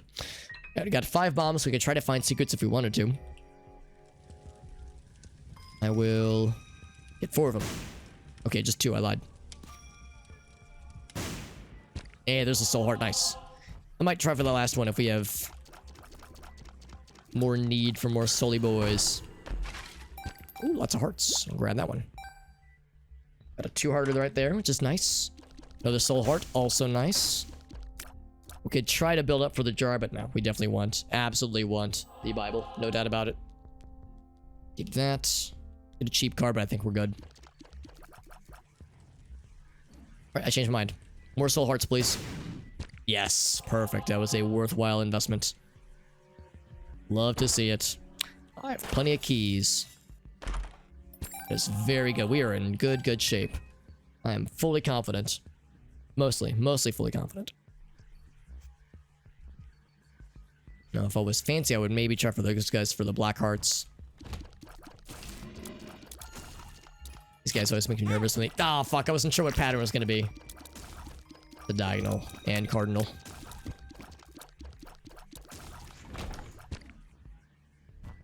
Good on red hearts, though. Oh, that's Gratoffy. How you doing, buddy? Thank you very much, Mr. Gratz. How you doing, buddy? Gratoffy and JD and I were talking not too long ago, but possibly doing some Zelda times and sometime in the nearest future. That is something that we all have like a bajillion games we all want to stream, but there's always lots of Zelda things on the horizon. Mr. Gratz, how you doing, buddy? Thank you very, very much to Mr. August doing the shout out for our friend Mr. Gratoffy. There's some Clubhouse games, buddy. That's awesome, man. What was your favorite game for the night? By the way, Stefan, we got Frank. Thank you, my friends. Have I seen that hot dog emote? Glizzy roll. Oh, okay. I was like, is that a Gratoffy emote? No, I've seen the Elma. I've seen the Elma emote because Elma is Gratoffy's very delightful a tortoiseshell little torty kitty cat who is very sweet. And I of course have told Gracie how whenever there's conversations about Elma, I'm always reminded of Gracie's tortoiseshell, Shayna, who looks very similar to Elma. It's a very good time. Comeback of a lifetime. Oh man, Present. That's one I've not played actually. But Frank made a sick ass comeback. Grass, do you have like a clip from this comeback moment? Because, you know, I always love to ask if you have any fun clips you'd be willing to share from your stream. Gratz is a fellow streamer friend. He's a variety channel person. Variety streamer lad. Plays a lot of cool stuff. Does a lot of Majora's Mask, Randomizer, and just Zelda things in general. I know you played Skyward Sword HD last year. Like I said, we were talking earlier, or I guess a couple days ago, about some possible Zelda co-op streams with our friend JD. Maybe some Force Sword shenanigans. Of course, there's always Triforce Heroes. Oh, jeez. So we got lots of fun things we would like to do eventually. Trying to watch the shadows. Tonight we're playing Binding of Isaac, and we're doing a challenge right now that's pretty tough. But I think as long as we get to the actual boss itself, I think we should be in good shape. We have an item that will instant kill her. Once we find her, and here she is, or there's the boss room right there. I think I will actually go for the beggar because we could get something good. We do this right. Let me defeat the poops. A little bit awkward because I have to move around these spikies.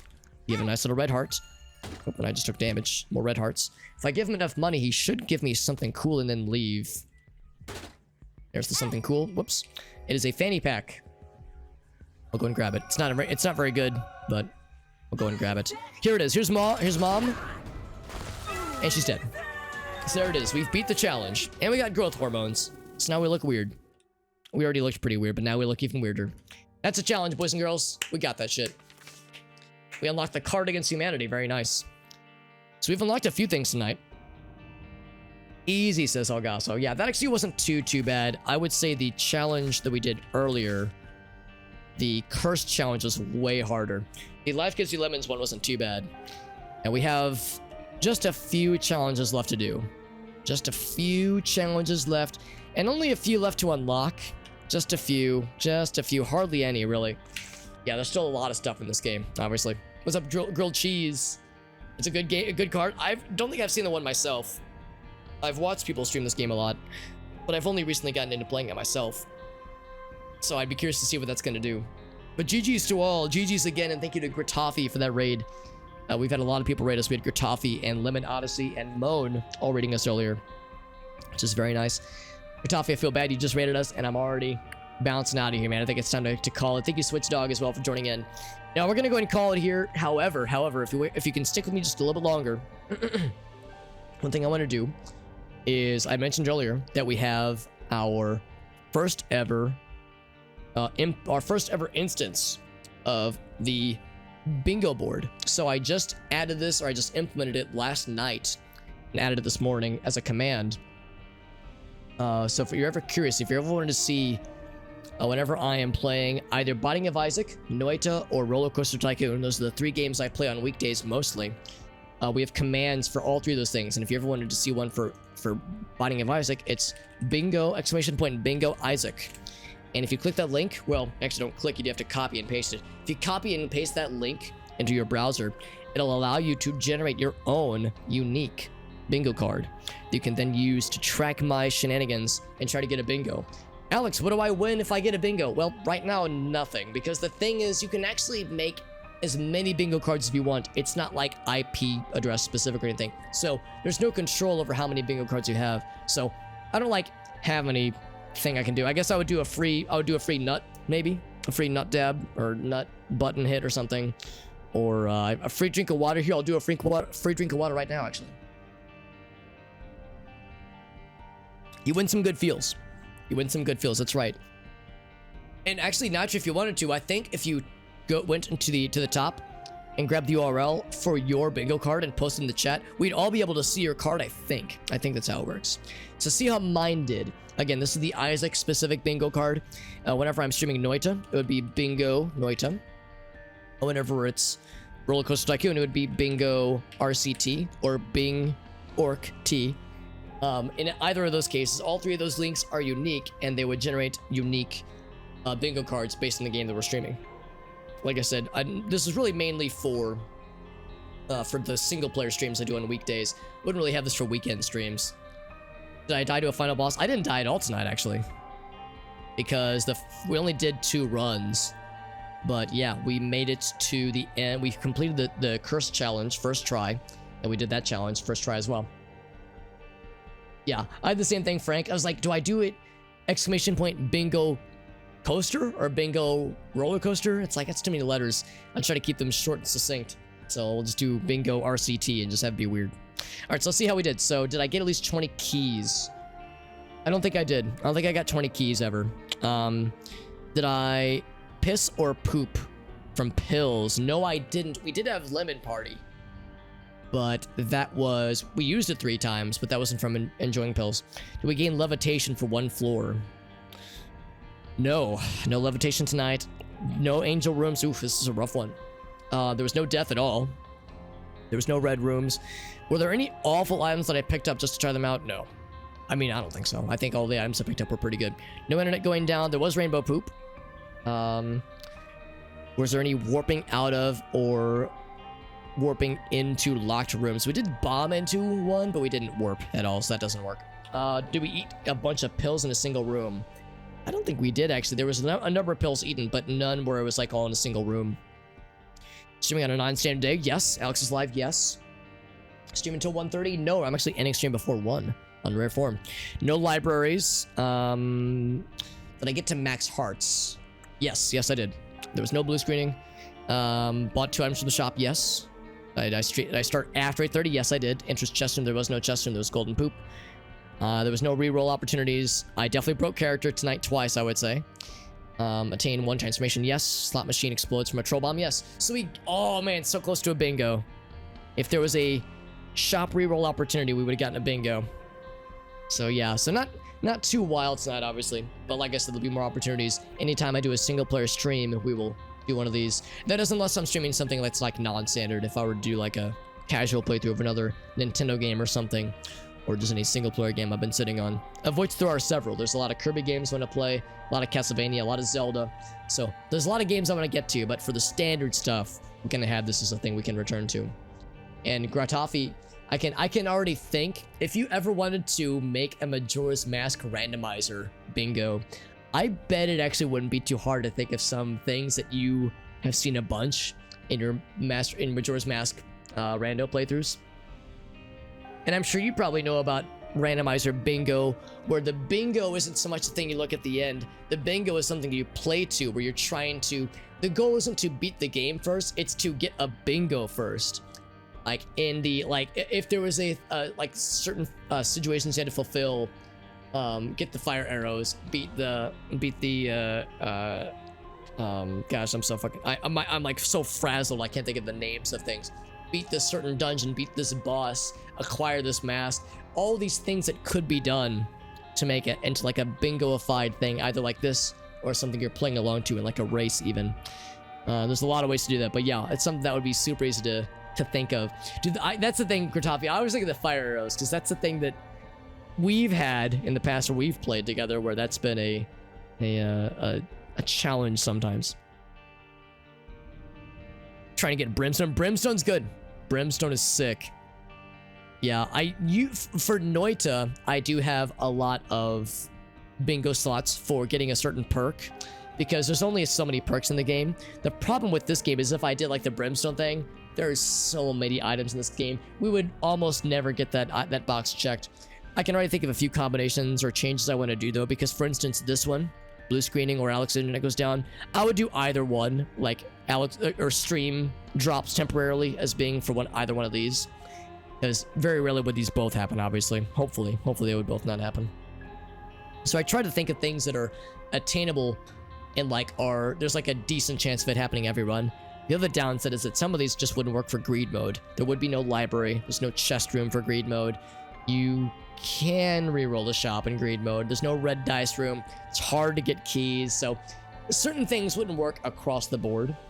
But still, it's just a fun thing that I was thinking of, and I've watched other people use the bingo board well.